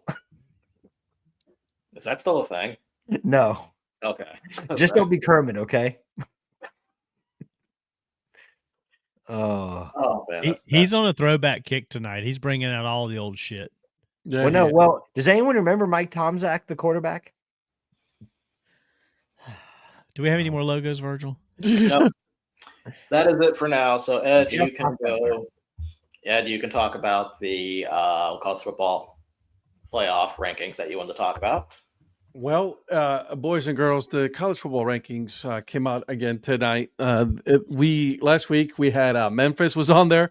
Bye Memphis, no longer there. So I'm going to read up to you guys what the first one would look like if the college playoff would start today.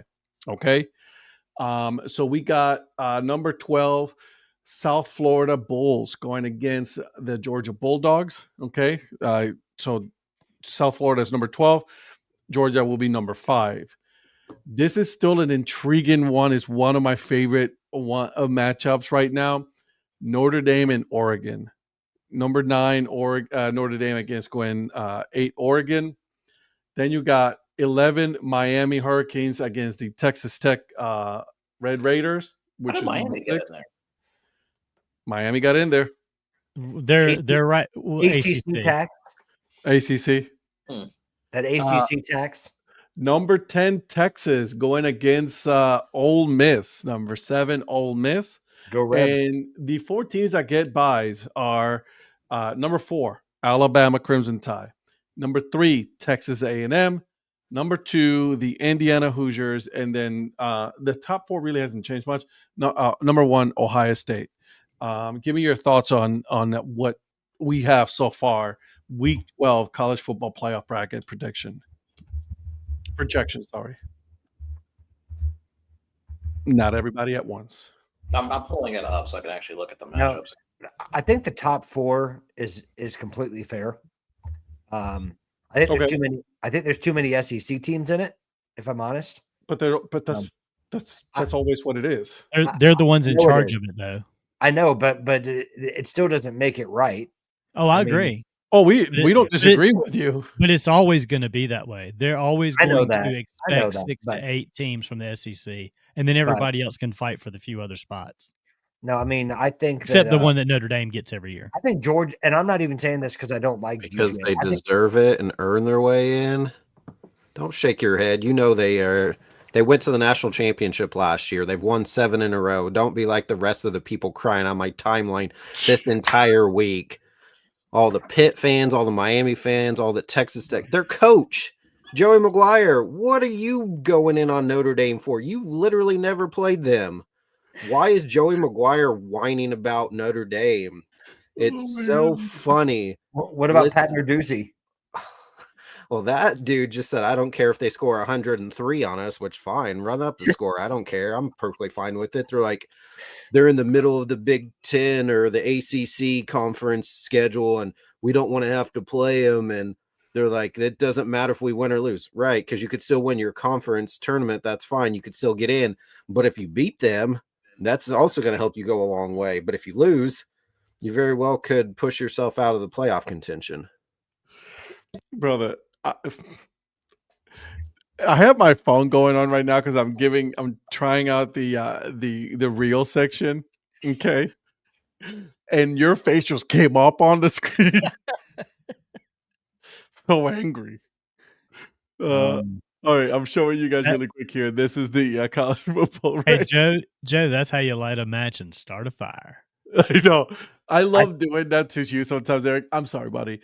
They're a good team. They deserve to be in it. They're taking care of business. I'm not saying they don't this year. I'm just talking. Anyway, go on. Haven't we done the 12-team playoff 1 year? And you say they put them in every year. This is literally the second year of the 12-team playoff. How can you say that? Well, because they're pretty much the second year, so every year so far they've done it. Well, the first year they've always the national championship game. They've always tried to find a way to get them in when there was 2 teams, when there was 4 teams. Now it's easier to get them in. I don't think Texas has any business being in there. Absolutely not. How can Texas be? I mean, I know they only have 2 losses, but they've got no business in this. Yes, they've got no business being included here. Well, I guess the Ohio State one, you can say you can let that one go, but I mean, it was the first game of the year, so yeah. But what was the other loss? Florida. When Florida like Florida's 3 and what are they? Florida's shit. 3-7 or whatever it is, or 3-8, whatever it is. Yeah. And I don't think Georgia deserves to be at 5. I just don't. They barely beat Florida. They've been lucky to beat Tennessee, and I don't know. I'm not even saying that because I know I'm not a Georgia fan. I don't think Texas stays in this anyway. I think Oklahoma, if anything, maybe moves up and takes them out of it. Not if they're playing Alabama this week. I'll just go ahead and say this: South Florida beats Georgia in this. South Florida beats Georgia in this matchup. Really? 100%. I think South Florida beats Georgia in this. Yes, even in Georgia. Yes. I don't know about that. I don't know, man. Listen, who was their loss? Who, Georgia? Was it North Texas? No, who'd they lose to? South Florida lost to Memphis. Oh, yeah. See, no, I don't buy that because then Memphis lost to UAB. Yeah, I don't buy that. Just because one happened doesn't mean the other connected to it. What did Terry say? They get more credit than Eric's Irish. Well, but if Donnie wants to say that they're just doing whatever they can to get them in, do you see the two of the teams that are on there, the 11 and the 3? Yeah, those are the only two that Notre Dame's lost to, 2 playoff teams. So they deserve to be in there. And listen, Indiana's good. I didn't say they didn't deserve to be in there. I mean, I just said that the formula going forward is to make sure that Notre Dame's in it every year. Not if they're not worthy enough to get in. I don't buy that. If they're not getting in. So if they don't beat Pitt, 11 a.m. on Saturday. Virgil, make a note of that. Yeah, Virgil, in 2037, I want you to come back to this. In 3 years, when they have 3 losses and they're number 8 in the thing because they're Notre Dame. No. So if they lost to the 1, 2, and 3 seeds, maybe. And if they expand it to like a 16 or 20 team playoff, then maybe. Virgil's definitely not marking that down. I'm not marking it down. I'm sorry. He's like, no, we're just like, I'm moving on. Now, it's good good conversation. In there. Is there a team you guys think should be in there that's not right now? I don't know if I can say that there is. All right, so I'll go over the top 10 so far. So you got Ohio State, Indiana, Texas A&M, Alabama, Georgia, Texas Tech, Ole Miss, Oregon, Notre Dame, Texas. Those are your top 10. Number 11 is Oklahoma. Then you got 12 BYU. So those two are automatically out because of the conference. They're leading the conference. The other two. BYU was my first thought because I mean they just had their first loss. I was going to say that, but I think Utah actually deserves over that, even though Utah lost to BYU. Easy part. BYU already beat Utah. They already have the head-to-head over them. Here's the crazy part. BYU I think Utah's is 8-1, and they have Oklahoma ahead of BYU. Well, Oklahoma has to play Alabama at Alabama, so. But Oklahoma is 7-2. BYU should be at number 10 ahead of Texas and Oklahoma. I agree. And they should probably be in that Texas spot as of right now. Watch out, Vandy, though. They're in 14th place right now. You got Utah 13, Vandy 14, Miami's 15th, Georgia Tech is 16, USC 17, Michigan 18, Virginia 19, Louisville is 20, Iowa 21, Pitt 22, Tennessee, and then you get to South Florida at 24th. The only other one I would complain about, but I think it's going to work itself out in the end, Miami over Georgia Tech. Yeah, I would pick Georgia Tech over Miami. That was. But that's if they go into once they go into the conference championship. That's when it's going to take care of itself. I was going to say it's going to work itself out one way or the other, but well, especially if Georgia Tech finds a way to beat Georgia, and that's doable this year. I mean, Georgia has Texas and Georgia Tech left. They could lose both those games. Yeah, they could. And by the way, really quick, guys, thank you for joining us tonight. For those of you that are watching it on Reels, give us your opinion on what you guys think on that, because it's something new for us. So I wanted to get your opinion. I see that Terry, you're watching it on the Reel. Actually, do get a notification. You see there's a little cell phone, little Reel section on the comments. So I want to get your opinion on whoever's watching it on that, how it is. It's actually, it looks pretty cool. I don't know if you guys can see it, but that's how it looks on the phone. And I did want to shout out Terry for how well his Aggies are doing. They've looked really good. So shout out to you, Terry, for your Texas A&M Aggies. They've been looking really good. South Florida. What's that? What's that conference? It's the American, isn't it? American. See, the problem in the American, there's not a whole lot. I still think South Florida. Virgil, I'm checking that. That was when he said that. That was my first thought. Is that where John Summerall is? Is it Tulane? Summerall. Terry, you sound just like a coach. Got to go 1-0 this week. Because he coached. So South Florida has Navy, UAB, and Rice left on their schedule. They have Navy. Navy. What happened to UAB after they won that Memphis game? They were terrible. They lost to UConn, which is a good team, Hey, but the breakfast takes their dog shit. Well, see, I was just about to say. I Don't was just about to you say. didn't say shit about Isn't that the off-criticized teams on breakfast takes? Yes, it is. Wow, you guys are a bunch of a-holes. We did not talk bad about UConn. So No. let me get this straight. 1 week we talk about Deshaun Watson starting for Carolina. Then the next week we trash UConn. no, Man. that's inaccurate. That Man. It's fake news. that's total fake news because we did not trash. We just were taken aback by the fact that they actually lost to a UConn team. Okay, Duke lost to UConn. That's all we were saying. And then we went over the schedule and we went over and they said this is a pretty good team at 7-3. Not bad. Did you just say they lost to a UConn? When you saw that UConn beat Duke, what did you You think? saw the 'Cause did same- you know how UConn was doing at the time? Huh? Yes, I did because I actually pay attention. No, I know you. I'm Not talking to you. Patrick. We're talking to Patrick. No, I was going to reserve judgment because I was going to let someone more knowledgeable about that stuff like Virgil comment for me. But fuck out of here. And there you go, Ed. That's our answer right there. Exactly.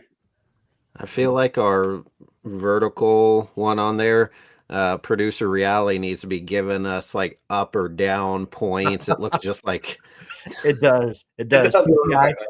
yeah, when you put me on to let me talk my thing, give me some points every time I was like making my around the point horn. about Green Bay. Yeah. Best I can do is a mute button. Oh, Virgil looks like a shorty up there. I mean, his So head's if we a little do small this, compared to all what you're of talking us. about, we do that. We Yeah, talk and about then it. just give me points if I Well, I was make going to good say, points or down if you don't like the point. but when you do that, that means Eric is the winner of the episode, and he gets to thank all of his fans and everything else. You know, That's right. Da-da-da-da. Hey, Virgil, Yes, did Notre Dame cover? absolutely. Thank you, Ed. Appreciate you. Yeah, Yeah, you know what's fucking with you, Yeah. right? Like, I mean, and What- Eric who called that the Irish were going to cover, Me. and me. Who did Indiana play? Wait, Penn State. Penn State. Was it me or should that defender? That was a great catch, but should that defender not have pushed him like more forcefully out of bounds so he wouldn't come down in bounds? I know he's trying to, but I feel like he could have pushed more force into pushing him because aren't you allowed to push him out of bounds? You're allowed to, but I have a feeling that ref was biting to throw a flag if it was going to be like that. Really? I don't. I just felt like he would have. Oh, look who it is! Wait, Wait, ho. What's- Mayor what- Brett.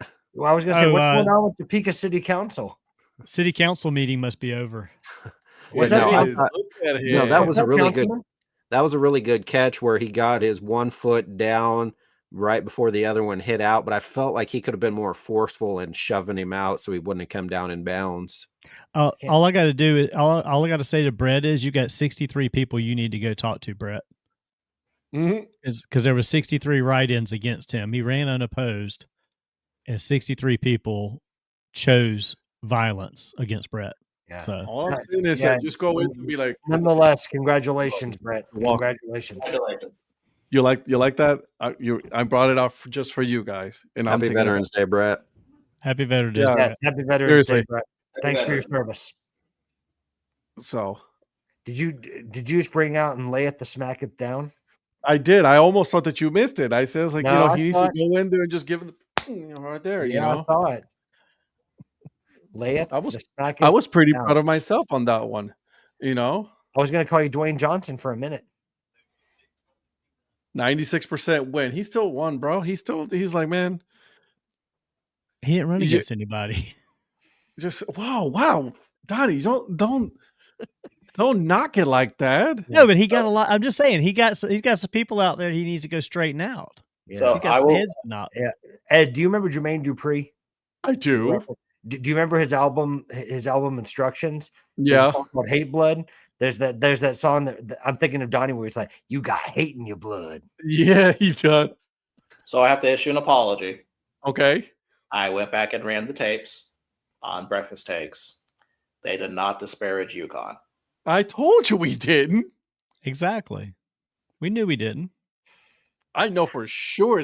I know, but here's the thing. Somebody in this group was watching live and he was talking shit afterwards. All I'm going to say is, About what? you know who you are. Who was talking about it? You know what I mean? Because I ain't up that early. But where did Profit go? No, someone was You're back. supporting your show at 6:30 in the morning is what You he were was getting doing. up anyways. You were And getting up bashing it at anyways. the I same don't work time. on Mondays. True story. You're right. You're right. So he said it for the love of the game. He was there That's for the right. love of the game and just to That's talk right. shit, No, to grab some stuff so he can bring it out later on in the week. Well, actually, what I wanted to do is I wanted to have the Jim Mora Jr. going playoff. Playoff. That is a Taylor Swift fan. Haters going to. Oh, good one. I like that one. Please never do that again, Donnie. Yeah. Phil says he overslept. I think he just wanted to wait till we were done with the Furman take. With the Furman talk. In Phil's defense, he did come in at the very last part of the show. He did. He came in after we'd already talked about Furman. Yeah, we brought it back. Don't you worry. You brought it back to him. After my 37 comments, he had one at least.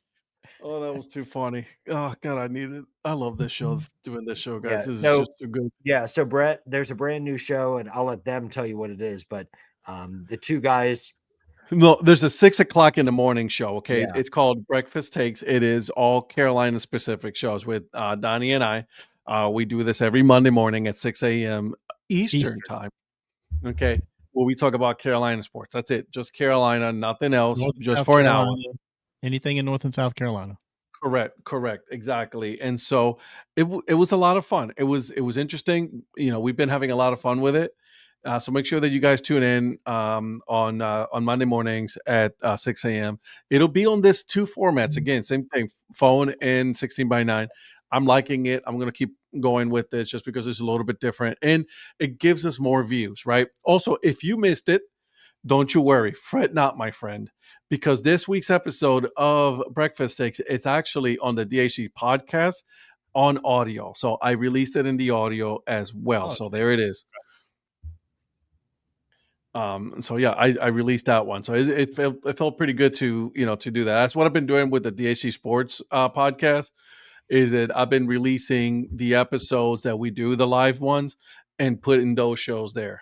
So so Thursday's show, I'm actually going to put it on the podcast just because that's the one that we're doing the picks, right? So I want to make sure that people can hear that, before their Sunday in college game. So there you go. Look at Brett bashing us. Well, we got pro sports, man. We got the Carolina Panthers. We got the Hurricanes. We have We have Pro North soccer, Carolina FC. Yeah, no, we got a lot of Charlotte stuff. FC. For now, Hornets. Joe, for now. Yeah. I'm working on other projects as well. And right now I just got too much on my plate. And then this allows me to at least put an episode out and get something out there. So that way it keeps going with it. It's just, I have a lot. I have too much on my plate right now. I'll be honest. Don't take it personal, Brett. I come on and Eric leaves, then Patrick, and then, oh wow, and it's just me and you, buddy. Just me and you. It's the 9:30 p.m. breakfast takes. There it is. This is the after dinner bowl of cereal. How Look, about I that? was just gonna say, hey man, there's nothing wrong with a bowl of cereal late at night, though. Man, Hey, we could and do. I'm We here, could do- baby. We I'm could here, do baby. a show. We don't need these guys, Ed. We can do an after dinner bowl of cereal Bro, show. I love you a Oh. good bowl of cereal at night, though. And we Some can eat Captain cereal while Crunch. we're doing the Virgil, show. did you just hear what I did? Yeah, I exactly heard what they just said. I heard that he didn't need us because apparently because we have too much time on our hands. Is that what he was saying? It's because you're single. You don't have enough time. You have enough, plenty of time. I'm not gonna saying that. He's not even tell saying that. Rhonda what he said. She's listening. Mm-hmm. I'm surprised Mrs. Mayor has been quiet today. Mrs. Mayor, what do you think? Should we do it the verticals or just this one? But brunch with Donnie and Eddie. I like that. There it is. Okay. Or how about this one? Flapjacks in the PM. I'm missing some pepperoni balls right now. I'm not gonna lie though. Yeah. By the way, I know, big Joe. shout out to Joe Sheeds, man. He is Absolutely. He is a real one. I've That been was looking that was for probably the best hookup we've gotten in a box. 110%. I got to get your address, Joe, because I threw away the box in the recycling, and I didn't get the address. But I got to get your address I've got again. it. Okay, good. Also, I've been looking for those chips, for the all dress chips. Can't find them anywhere around here. They had them in the U.S. probably about 5 or 6 years ago for a limited time run, but they're not always in the U.S. They're usually just They've had them recently under the Lay's. Lay's, yeah. they had the Lay's all dressed. It's not as the good as same. Ruffles. It's not like the same. the ridges make a difference. The ridges is what makes it. Also, by the way, I had some Ruffles, some Flamin' Hot Ruffles. Yep. My God. Yeah. I like it both ways. I'm just glad Nice Patrick is back tonight. He was truly a bad boy last night. He really was. You were hard to control last night. Like I was afraid. Like I lost. The show was going out of real. It's not my show. So I'll say that. That's not my show. You warned me before the show tonight, and I got scared. So, you sent me a polo. You sent me like the good Oklahoma State Go Pokes guy you are. You made sure I had to send him a Cholo Polo to calm him down for a minute. I didn't want him to act out. I walked over there to go to bed after the show last night after we got off post show, and the first day she's like, I don't like Monday Night Patrick. And she loves Patrick. He was on a whole different level. I like how everybody has personas outside of the normal Tuesday shows. Like if someone's missing, like Eric's different when Patrick's not here. Patrick's Monday Patrick. Rhonda, I don't want you to not like me, so I will work on that. No, you won't. You'll bring that back. He's passionate about his soccer. That's all. That's what it is. He is very passionate and knowledgeable. Like you said it last night, Ed. Those two guys and their knowledge on soccer. I mean, I don't even know the teams that I follow in the other sports as well as they know teams that they barely follow in soccer. Virgil knows a lot more than I do. I'll say this. It was funny because I was watching Donnie and I's reaction on all of this, and me and Donnie were just like, the crystal light just come out of my nose. No, but came close, Joe. Oh my God. Brett brought up a segment 3 months ago. I did. Yep. I love you, Patrick. Good or bad, as Donnie. Yeah, you know what? I like that because I did. She scolded me for getting on you too. For getting on them? We should have. No, for me getting on Patrick. No. He deserved it. She said no. I texted him what she said at some point because she was like, "Don't you mess with my Patrick" or something like that. Oh my God! Don't you be mean to my Patrick. By the way, I still got to pick my La Liga team, so we have to talk about that. Please do a wheel for Ed. I'll make a wheel for Monday. I kind of have an idea, but I want to see what the wheel says. I was gonna say, are you willing to let the wheel pick?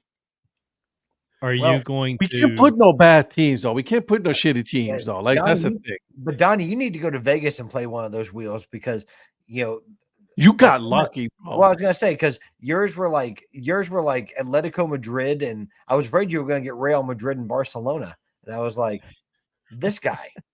Well, remember, like for the NFL, for me, we had a right to veto since all you threw a hissy fit when I got Philadelphia Eagles. No, and Philadelphia, come on now, that was a fair one. They had just won the Super Bowl. And what I love is that the Rams were doing terribly, and then when they became the LA Valiant Virgils, then Stafford just all of a sudden turned it around. Like, so there you go. Yeah, 20 touchdowns. I mean, when he joined the Valiant Virgils, 20 touchdowns and no interceptions, baby. Exactly. And so there it is. That's why you're Virgil the Goat Brooks. I'm not watching the score, so I don't know what the score is. I'm keeping track of it. I know one word to upset. I will say this, and I think Virgil, you reacted to this earlier, and we didn't go back to it because Eric was on a roll. Were you watching the game earlier and see the receiver for Kent State that broke the ankles of that defender? I saw that one. Was on the big long run. Yeah, I saw that. Well, they just had another big long pass. Well, there's another one. So, you want to know the score? Yeah. 27-17, Kent. They just scored a touchdown. Councilman, you are out of line. That's how you get a recall. They get the extra point here. It's 28-17. 28-17. I just put it on. Thank you. Appreciate that. Okay, so yeah. We'll do that for Monday. But guys, I'm putting some of these shows on the podcast just so we can put them out. I think they're hilarious. Some of these comments that come out, especially I should have put the Break Even Sports episode, because my God, the world needs to hear also while they're driving. They might swerve and get into an accident. How Patrick was acting last night. I think there was something, in that Crystal Light that he was drinking. I think that's worthy of a drop. Definitely that episode. I'll work on that. I'll do that. But we're in fact, doing you it live. can edit all of us out of it and let it just be Patrick. Well, you can probably make an episode out of it because I don't shut up. That's for sure. I was gonna say, you don't have to take very many minutes out of it from last True night. story. Again, Donnie and I were just sitting there. The only time that we talked was when we were talking about the Canadian Premier League championship game. Oh, that was such a good game. Such a good goal. And I didn't realize until I think it was today or maybe, let's see, was it today? The Canadian women's team played in the snow the next night. They did. I was like, holy crap. Yeah. By the way, and I know this is not Break Even Sports, but shout out to Sam Kerr for scoring 2 goals in her first game back for Chelsea women in 2 years. Good for her. That's very nice to see. Cool. I like it. She's a phenomenal footballer. And Eric only episode would be like 30 seconds. Wow. Brett came in too late tonight just to hear the 20 minutes. Brett, gave you missed out on. Listen, you need to get a Marco Polo version of Eric, because then you'll get 12 to 25 minutes. I have too many apps. That's what he gave us earlier tonight. Eric went on a rant. No, listen, I love Marco Polo Eric, because like I can do basically my whole workout in 2 of his polos. So it says you just talk? Yeah, it's just a video, and then it just saves it on there so you can go back and watch. But it's just like basically taking a video of yourself or other stuff and just going back and forth with. Yeah. Okay. And Virgil joined, but he interacted with Eric before he ever decided to interact with me. So well, because I've sent it to him first. So yeah, he sent me one like right away, and it's like, oh man, someone actually cares. This is nice. Wow. I just Can you do a group Marco Polo? Oh, yeah. Donnie, I think we might have to get on just to do a group Marco Polo. I think you do. Oh, no. Join. Yeah, because Eric talked me into it, and then we've been off and on doing it for several months. I'm just saying. Basically, this entire year. Yep. Was when I was going on a lot of walks and stuff at the beginning of the year, so probably going on a year now. Yep. I love it. Is Marco Polo the one with the? Oh, there it is. The first time I heard of it was when we were all at Chattanooga sitting at Ben and Jerry's. Isn't that the one that Shannon uses, Eric? Isn't that the one that Shannon uses to talk to her friends? Is that so? Yeah, her and Samantha, that's how they typically communicate, just through Polo. Cool. But did we talk to Sam on Polo? Is that how Virgil? Yes, because the comment about she was saying, say hi to Virgil for me, and it caught me off guard. I almost dropped my ice cream. Okay. Yeah. So it's not live, but it's pretty close to, if you watch it right away, but if you don't get to it for a couple hours, you can just go back in and watch the video. And so it's kind of like a mix of FaceTime, but it's not live, and it saves the video so you can go back and watch and respond. Interesting. Donnie's downloading it as we speak. And in case you're wondering, yes, it does allow nudity. I was actually looking at Eric's picture of the Northern Lights. Is that why you ran out? Yeah, because my wife's yelling at me through the door. She's like, open the door. She's like, the Northern Lights. So we ran out there, and you can see a slight pink haze if you look just north from my front porch. It's amazing. Slight. That whole thing's pink. I posted on my Instagram as well. But if you see us, no, I'm just sorry. If you look at first, it's just a slight pink. But then if you get your camera out, then it's that whole. Oh, yeah. The sky is completely pink. So which Instagram did you put that on? E-Rocks Nature? No, just my personal. That's the actually a good one. 13th That's installment. the 13th. That's a good one, Patrick. I should do that. When it snows here in a month or so, I'll put that out there. Thanks for another idea. Nature. Oh, I can't talk. Pat, I'm I'd go get that one right now and make him buy it from you. Some Wichita hats. No, you want to know the crazy thing is that Eric is literally going to go and get it right now before I can because he knows how to create one. Probably. It's like Sorry, his own GoDaddy. I'm already claiming. It's like his own GoDaddy.com profile. You know, I'm gonna go grab that URL before someone else does.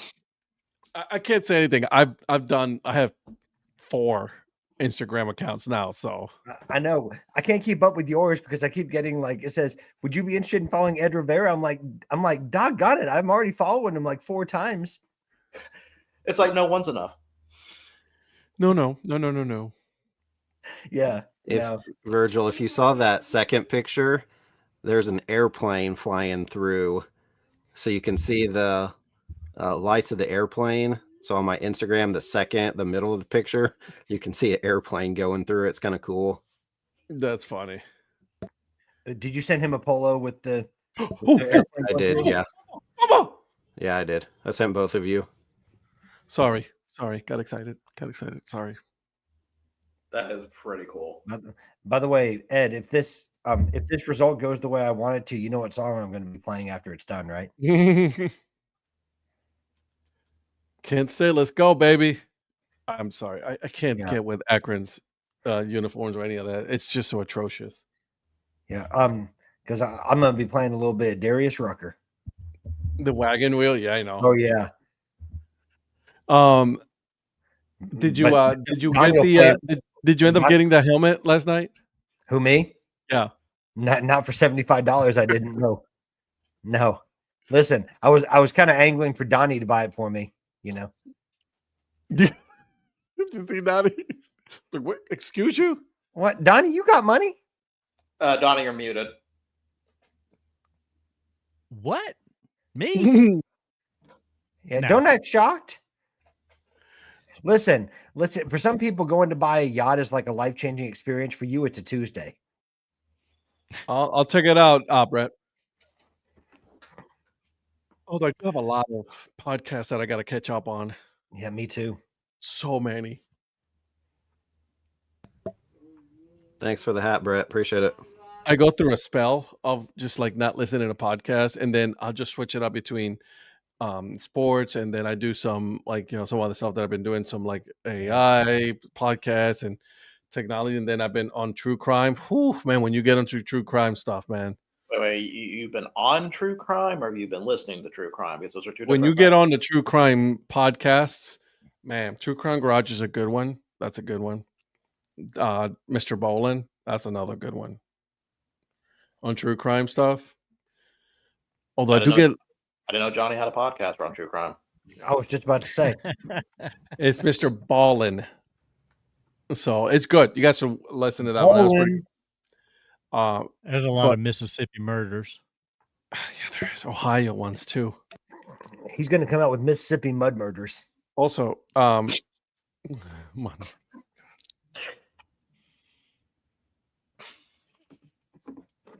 yep, that happened. It did indeed. It did indeed. I do get nervous when Darla starts talking about like, hey, do you want to watch a documentary? I'm like, oh, fuck. It's a murder documentary. I'm like, she's looking for ideas on how to murder me.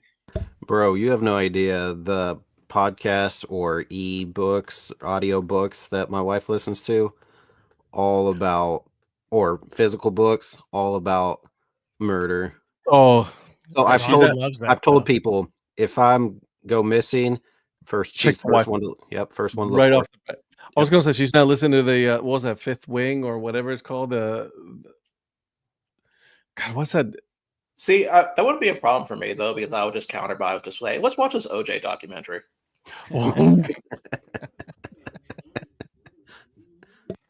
Only you I can say used to that. come home years ago. Exactly. I used to come home and Rhonda would be sitting there watching the one about women that had murdered their husbands and stuff. See, that's when you get nervous, bro. And I was like, why are you always watching this when I come home? Like, at least you know what's coming. I thought it was coming last week on the show. What was that, Thursday? Oh, Whoop your ass, bro. Oh, that was awesome. Virgil. Oh my god. Yeah, I know, Donnie, you know about this one. The one about the that family in South Carolina. Oh yeah. The Murdaugh. The Murdoch. Oh my god, that Yeah. thing was crazy. It's funny. There was a thing in the local news a week or so ago where he was quoted as saying that it's full of inaccuracies and this, that, and the other. And I'm like, of course you'd say that. Why would you not say that, dude? Like, you murdered your own son and wife, bro. Snapped. Like, she just put it on the I comment. know. I put it on. That's what. Snapped is what she would always. I was like, damn, she's gonna snap one day on me. She'll whoop your ass, Have bro. you guys ever heard of BTK? Yes. He's from Wichita. They had a really good, yeah. They had a really good podcast that came out about that I listened to months ago. It was detailed all of it, and they did interviews with him and stuff. It was pretty good. Serial, you know, the podcast Serial. They have some pretty good ones when they do like a whole mini series on the whole thing. Those are crazy. The Lucky Charms one was awesome.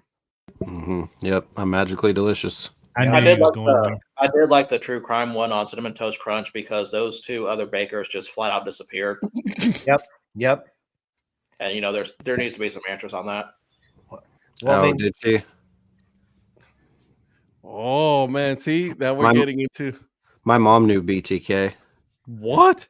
He was the church president, not at our church. One of the ladies that went to our church is one that he murdered, but he was another Lutheran church. He was a church president of. So my mom knew of him, and then I know of the lady that went to our church, his daughter. And every time I see her, I tell people, I'm like, BTK killed her mom. I don't say that to her, but to other people around. Do you guys remember Allison Mack from Smallville? The one that was part of that. And she started her own podcast, dude. And she had her first interview about that whole experience after she got out of prison. I kind of want to listen to it. I'm intrigued. I mean, they're certainly banking on that. It's wild what she did too. Yeah. There was one trafficking. Wasn't that the trafficking ring? Trafficking thing, yeah, dude. You would have never guessed that she would have been part of all of that. She's like one of the ring leaders. There was one about the Doherty gang. That was really good. I don't know if you've listened to that podcast. If you go in and listen to the Doherty gang, it's really good. Apple Podcasts be bringing out some good ones too. Yeah. I just be listening to.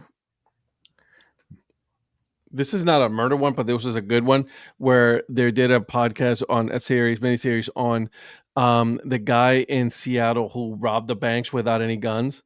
He's like the most prolific bank robber in the U.S. He stole a bunch of buku money and did not use a gun. Well, see, that's kind of like this one they did, the Doherty gang, but it was 3 siblings basically. And they started like in Florida and drove their way through and just robbed a bunch of banks. See it, Phil. Right, Phil. The Piketon Massacre or Idaho Massacre. Those are 2 that I listened to that were pretty good. By the way, good college basketball game going on in Kentucky right now, by the way. Is it? Louisville and Kentucky. Louisville is beating UK right now. 87-79. You think Mark Pope wished he did have jury duty after all? Yes. Yes, I do. Helen Gone's another good one with Catherine Townsend as the host. So there's some good ones that I've listened to. True Crime Garage. Listen to True Crime Garage. These guys, they break down the whole thing. They go through the whole thing. Like they get all the documents, they get all the paperwork from the cops and everything, dude. Like all the documents, and then they break it the heck down, dude. It is fascinating, right? Like there's a whole genre of people that follow that, and it's just wild. Brett, Chiefsaholic, yeah, that was a really good documentary. I don't remember if it was Netflix or one of those. That was really good. Yeah. Like- Eric, did you hear this news about Jair Alexander stepping away from the NFL? Yeah. Why? He wants to get right physically and mentally, which that's for him. Well, I agree. I think it's good for him too. But like the Eagles just acquired him like last week at the trade deadline from the Ravens, right?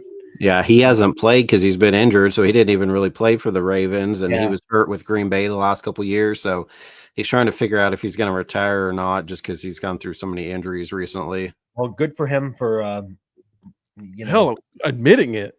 Yeah, I say kudos to him. Yeah, that's some powerful stuff, right? Like you actually admitting that hey, listen, dude, I got to step away, bro. Well, I mean, the physical pain can mess with can cause mental anguish as well, right? So, and there's nothing wrong.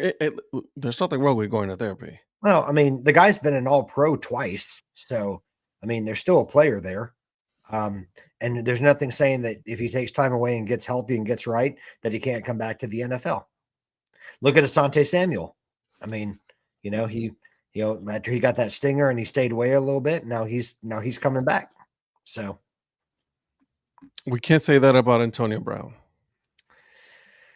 No, we cannot. That dude just got extradited. Since we're talking about NFL stories, did you guys hear about Alex Singleton? Mm-mm. Alex Singleton is a Broncos defensive player. Yes. He was drug tested, and in the drug test, it found out that he had testicular cancer. Oh, that's right. I did say that for the Broncos, right?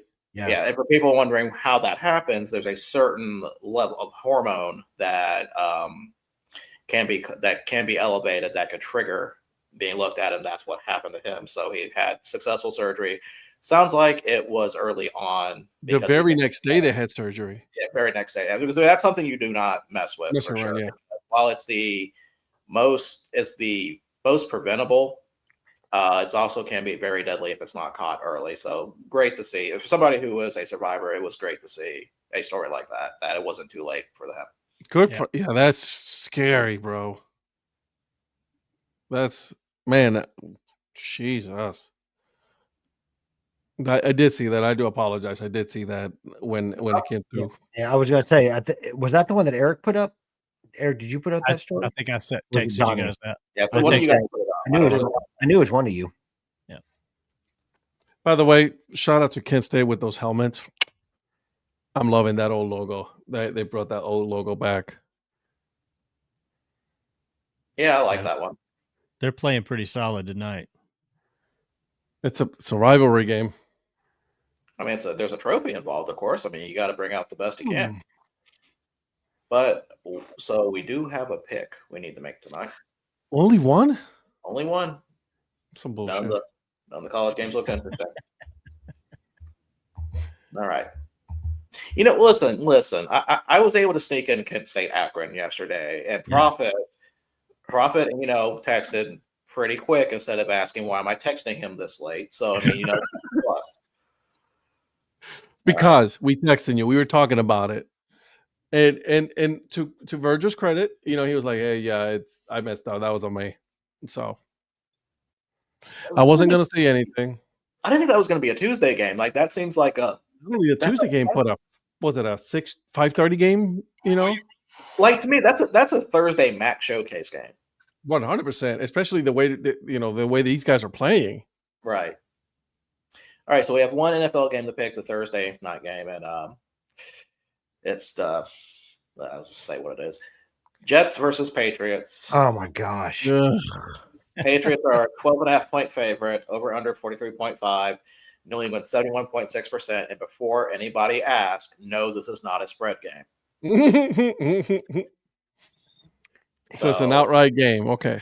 Outright game. So I'll just go ahead and throw this out here. Does anyone want to make a case for the Jets?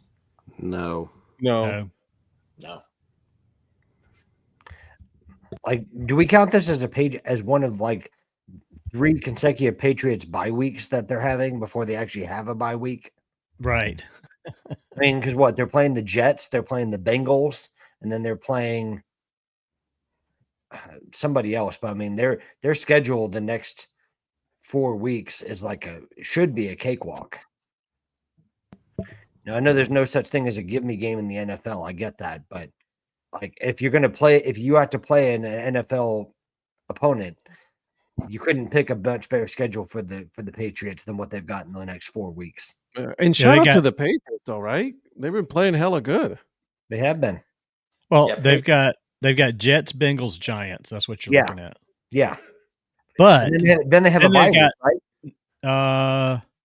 Or did they yes, they have that. No, they have a bye week, and then they play Bills, Ravens. Yeah. Yeah. Brett, I'm not hating on the Patriots. I'm saying like they sounds like Terry. We're gonna go 1-0 this week, playing the team that's on our schedule. That's all we can do, right? Yeah. If we play good defense, if we play good offense, we can play good special teams. I mean, and it makes chance sense. of winning.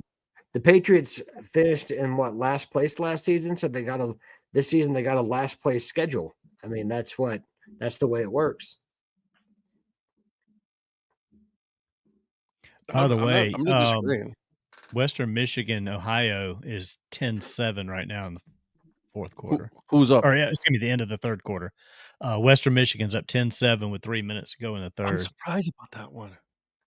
Yeah. How did we not pick that one? We didn't. Because it's not there's no wagon wheel involved in that one. Is that a spread game? We didn't. No, because it's not. There's no wagon wheel involved in it. Okay. There's no wagon wheel involved, so your phone sounds absolutely amazing. By the way, I just thought you want to know that. Thank you. Appreciate that. 16 Pro. I like that. Anyways, moving on. Well, that's all that I have. What else we got? Well, it's only 10 o'clock and we're almost done, boys. Wow. I mean, we're just and we even spent 30 minutes talking about true crime. But I mean, this is kind of we already went over college, we went over NFL. No, I'm not saying anything bad. I'm just saying good on us. Do we want to have Patrick to go on a rant about the AL Manager of the Year? We do. No one wants that. Are you sure? Because it's for you. How does that bum win? Like, seriously. Hold on a second. Time out. He's not a bum. First of all, he is. I agree they should have given it to Toronto, but he's not a bum. He won it last year. You're just mad that he's not your guy. You're just mad that it's a team that you root against. Don't you be jealous? No, he's a bum. Okay. Give it to Schneider. He's a bum. Yet he took a team that was pretty bad and then made a pretty significant comeback to win the division. So, well, yeah, because Detroit collapsed. Okay, but they also still beat Detroit. I'm going to say what Brett said. They're playing the schedule they were given, and they did what they needed to do. I'll go on a rant about Cal Raleigh not getting a Gold Glove nomination. I'm not against you with that. I mean, he should have had one, but I also think that that Dingler shouldn't have won the Gold Glove. I've had a problem with the Gold Gloves, with the team Gold Gloves, because I've had a problem with a lot of their voting because it's all popularity. Yeah, well, and I think the only thing I'll say is that it goes to show you that those individual awards don't mean much because they're not based on actual reality. Yeah. I am pretty happy for our boy, our left fielder for the Cleveland Guardians. He got his Gold Glove. Steve Kwan got his Gold Glove. And the player that Donnie just discovered, Ty France, got his. Also, someone won the Silver Slugger Award. I don't know if you guys ever heard of that one. Little guy. Let's see. You talking about talking about Unk, George Springer. J-Ram, bro. Yeah, well, George Springer got his too. Yeah, congratulations to George Springer. Congratulations to J-Ram, you J-Ram. know. Bobby Witt Jr., also Yeah. Platinum Hey. Glove winner. Hey, he earned that one. Yeah. Bobby Witt is a legit dude. Bobby Witt's a stud, man. He got Gold Glove, Platinum Glove, and Silver Slugger. Did Michael Garcia get a? Michael Yeah, won. He won Gold Glove. Okay. He should have gotten a Silver Slugger because they gave it over to some. Was it McKinstry or somebody that he had McKinstry. the side-by-side compare? There wasn't a comparison. I don't know how he didn't win it over. Listen, can't write, but they can play football. What? Let me kind of going off of this, but a little bit different. Patrick, what's the Maxwell Award in college football? I don't remember. Where'd Maxwell Virgil go? Award is for I think it's a quarterback award, isn't it? Or is it defense? No. I'm looking it up. No, it might be a linebacker award. It's given to the most outstanding player in college football. Oh, cool. It's the Heisman, right? Yeah. Why do you have the Maxwell and the Heisman? It's the same thing, but same person typically doesn't win it. That doesn't make any sense. If you're gonna call it that, and brand it as such, like it's because it's the same thing. It's just voted on by different people. That's what. Who won the Heisman last year?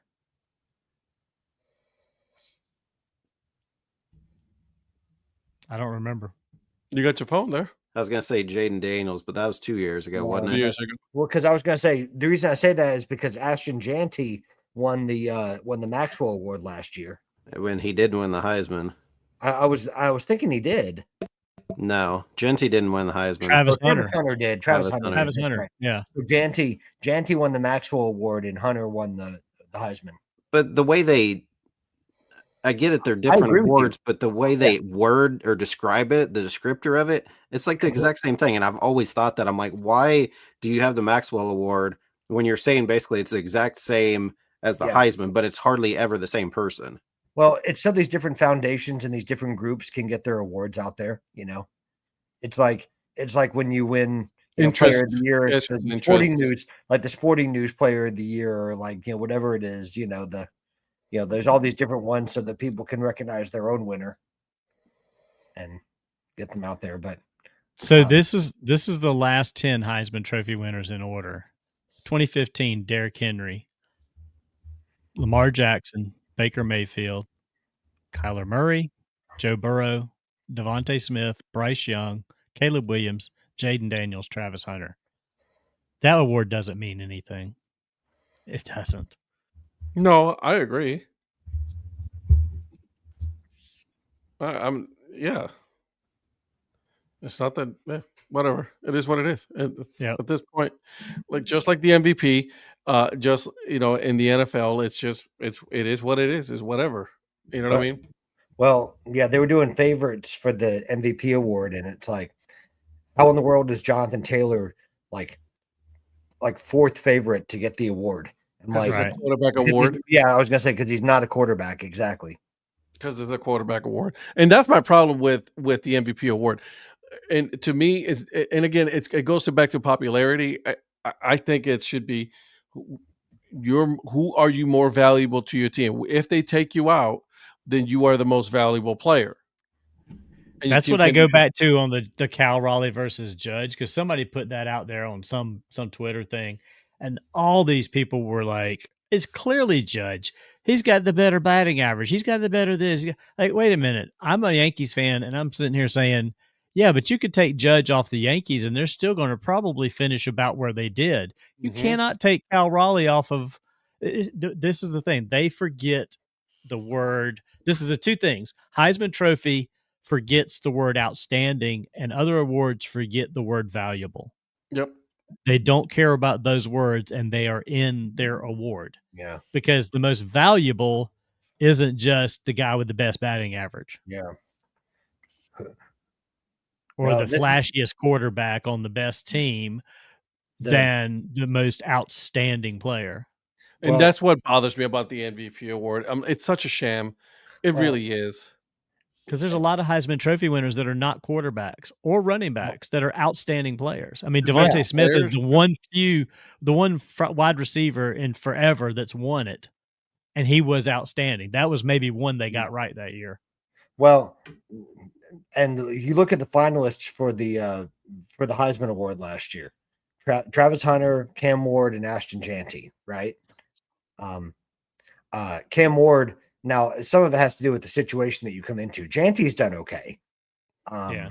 But Travis Hunter, up and down season. Now he's done for the year.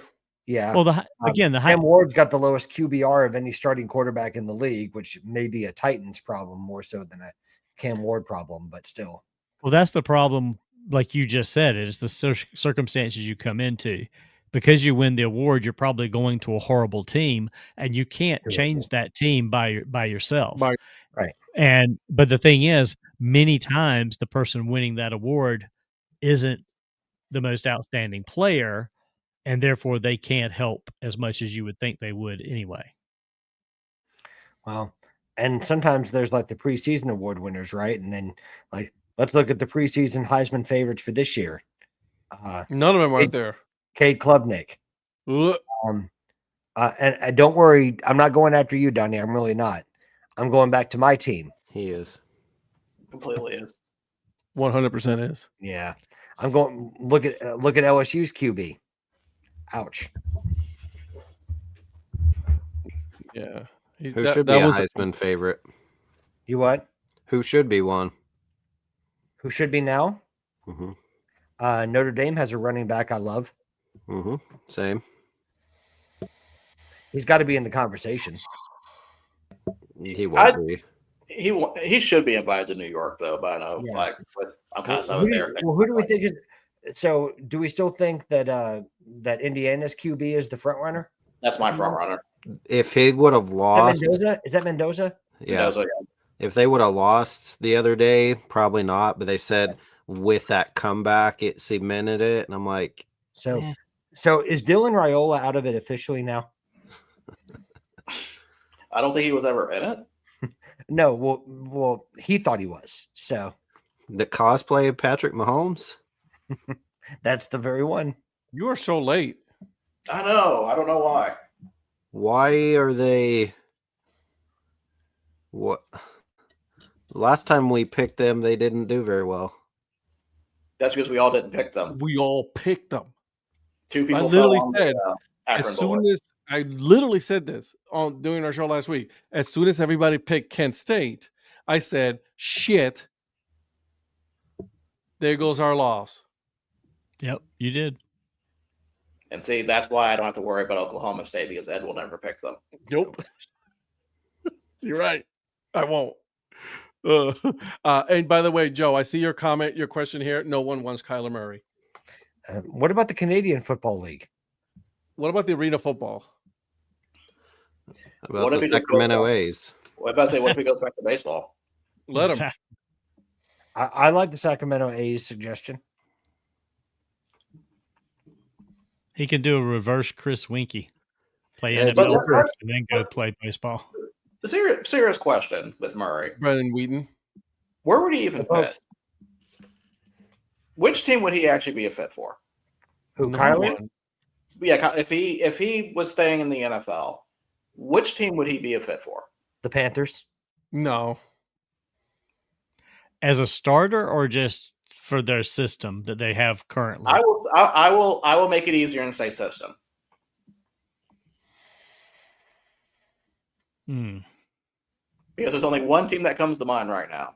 New Orleans? Baltimore.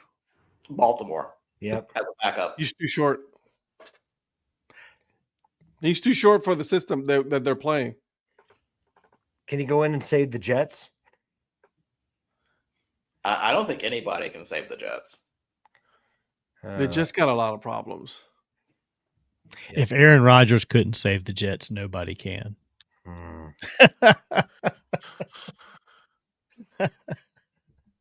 What about Andy Dalton? Oh no, he needs to retire.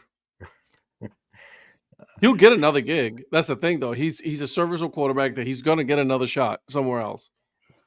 Jimmy Haslam isn't going to try to go in do something dumb, is he? No. Okay. He learned, in all When would he honesty, do that? fun of Jimmy Haslam, but I think he learned his lesson with Deshaun Watson. I don't think he's going to fuck that up again. Yeah.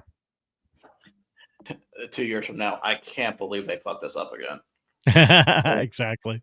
I'm probably going to end up saying that. Yeah, you're right. Listen, I just want to know who's going to wear that Cleveland Browns, QB1 shirt next. Mendoza. You think they would go? You think they would do that again? Yeah. Oh yeah. They're that stupid. 100%. I believe it. I don't even. Let me look at the. You got him, and keep an eye out too. And I'm saying this right now because we are recording this as well. Diego Pavia. So we're gonna go. Johnny Football 2.0. I think Diego Pavia is trying to get his 11th year of eligibility first, more than anything. Is he trying to match up with a certain former Oklahoma State QB in terms of eligibility? I mean, trying, I guess. Gonna be hard to beat that. Did you guys agree with the Rookie of the Year selections for MLB? The kid from Oakland? Well, there's Nick Kurtz and then there's Drake Baldwin from Atlanta. I have no issues with it. I'll be honest, I have no idea much about either of them to say one way or the other. I know Kurtz was good. I don't know anything about Baldwin. Well, the kid from Oakland is good. Baldwin was good. I think Cubs fans got a little salty about it because they thought Cade Horton should have been the selection. Cubs fans can suck it. Who cares about them? Ed, I looked at a mock draft on CBS. Go ahead, say it. Patrick, you have to learn another quarterback because Dante Moore out of Oregon. Yes. With Cleveland. Go for another Oregon quarterback. Let's go. I told you guys. I'm so sorry. I'm so happy. The Browns I'm not surprised. The Browns the Browns truly are a gift that keep on giving. I am not surprised at all that you have. Again, here's the thing though. These are early prognostications when it comes to draft. We got to see how the season goes, but I'm not surprised. And and again, we still have to see what Deshaun Watson has left. Yeah. I just threw up in my mouth. Yeah. And Shedeur Sanders. What I appreciate about the Browns is that they took players that used to play in the XFL and they gave them a chance, like PJ Walker. I mean, yeah, but PJ Walker was never really Wait, isn't the most prominent XFL player to NFL was Tommy Maddox with the Steelers? Yes, 100%. 110%. Here we go with the joke. In the mock draft, it actually has 3 QBs going in the top 10. Okay, so you got Dante Moore, Mendoza, and who else? Simpson from Alabama. Interesting. Yeah. Well, that's not a bad. Actually, he's actually playing really good. Well, he'd be going to the Jets, so I don't know about. He's fucked. Yeah. Oh, you talking about Donnie just twitched as soon as I said that he's actually been playing good, we said Alabama. He's like, oh, shit. Talking about Simpson? Yeah. You're muted, Donnie. Sorry, no, I was just stretching my neck. I didn't have anything to do with what you said. Mike, are you talking about sellers from Up to Chat podcast, or are you talking sellers from the University of South Carolina? He's talking about sellers like Donnie's beer seller. The second one. I was going to say, Mike, you don't need to talk too much about drafting quarterbacks recently. I mean, you guys drafted Kenny Pickett after all. Oof. Touche. Damn, shot fired. Then you brought in 2 back quarterbacks. One of them is still the backup in New York. Well, are they both bad? Virgil, what do you think about that? No, because I know who he's talking. He's not talking about who you think he's talking about. He's talking about Fields and Wilson. Russell Wilson. Yeah. Because I was going to say, I'm not saying it. I'm not saying it. I'm not saying it. I'm not saying it. I'm just asking Virgil. That's all I was doing. Unreal. Yeah. We're doing Gabriel's the starter for the rest of the season. No, I'm talking about the play. Oh. I mean, he was kind of hugging him like a. No. He already What? scored the touchdown. How fucking far behind am I, dear Lord? They already kicked off the ball. Yeah. Are you not watching it live? Are you not watching it live, Virgil? Did you accidentally rewind it? Apparently, it's on tape delayed. I didn't realize it. No, I am way behind, and I just fixed it. I don't know how I got that far behind. No. Yeah, Akron just got the kickoff. Oh, They by the recovered way, the wrong kickoff. just some important notes. This is going to be particularly important to Eric since he enjoys this facet of the Holy game. crap! How did he get out of that? But Justin Tucker's 10-game suspension officially was lifted by the commissioner today, so he's eligible to sign with any team. That's some fucking bullshit. Well, I'm not. Yeah, I mean, I'm not talking about the person themselves. I'm just saying. Look, there's another kicker out on the market for that fast. There's certainly a double standard going on. I'm sorry. There's a double standard going on. I'm sorry. No one's gonna pick. Well, actually, you know what? I can't say that no one's gonna pick him up. Will if they feel like that he's going to get away from the allegations. Surely someone. There's so many teams that have bad kickers, and pick him up. There's teams that'll go through 3 kickers in a season now. They don't have any loyalty to any kickers. It's like now the Colts have been through 3, mainly through injury, but like Michael Badgley missed 2 kicks in Germany, and they're going to stick with them. But I was thinking, man, I wish we had Spencer Schrader back. Man, yeah, Rams are on their second kicker. Well, the Colts did what Eric's hoping that the Packers will do with McManus, because they had Matt Gay signed to a 3-year deal and they released him in favor of signing Spencer Schrader because Matt Gay couldn't kick a field goal to save his life. So it sounds like you guys just want to get rid of kicking altogether in football. See, right? You would agree. We're thinking about we're thinking about going to exclusively 2-point conversions. I don't think anybody said that. Yeah, I don't think anybody said that at all. Yeah. Yeah, I don't know what you're talking about, Eric. No clue. Oh. Hey, there's almost a touchdown. Okay, see, now I'm caught up because that's what happened. He fixed it just in time for the end of the show.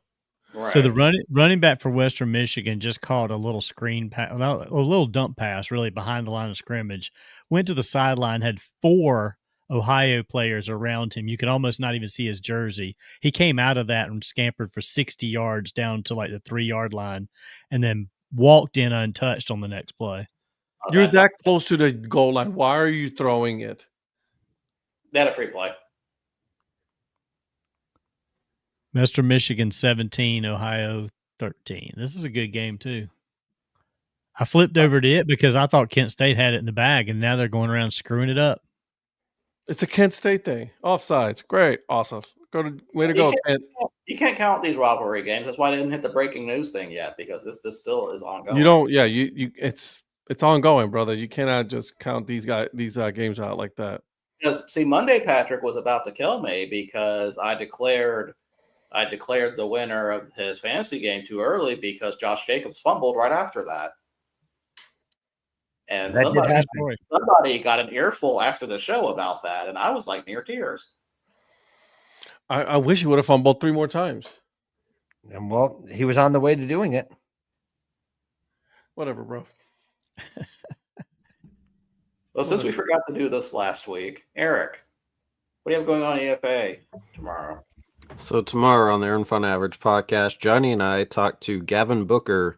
He is the radio voice of the Rome Emperors. Good call. Nice. That'd be a nice one. I love that. I like it. So, not gonna lie, kind of nervous about what's going to happen here now because we're pretty much wrapping up. Mm-hmm.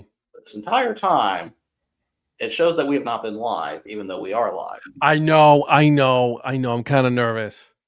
So we will see what happens when Ed does this. So either you will get our ending, or you get our opening, and we're going to be stuck online or stuck live forever, and we will never be free. And we're about to find out.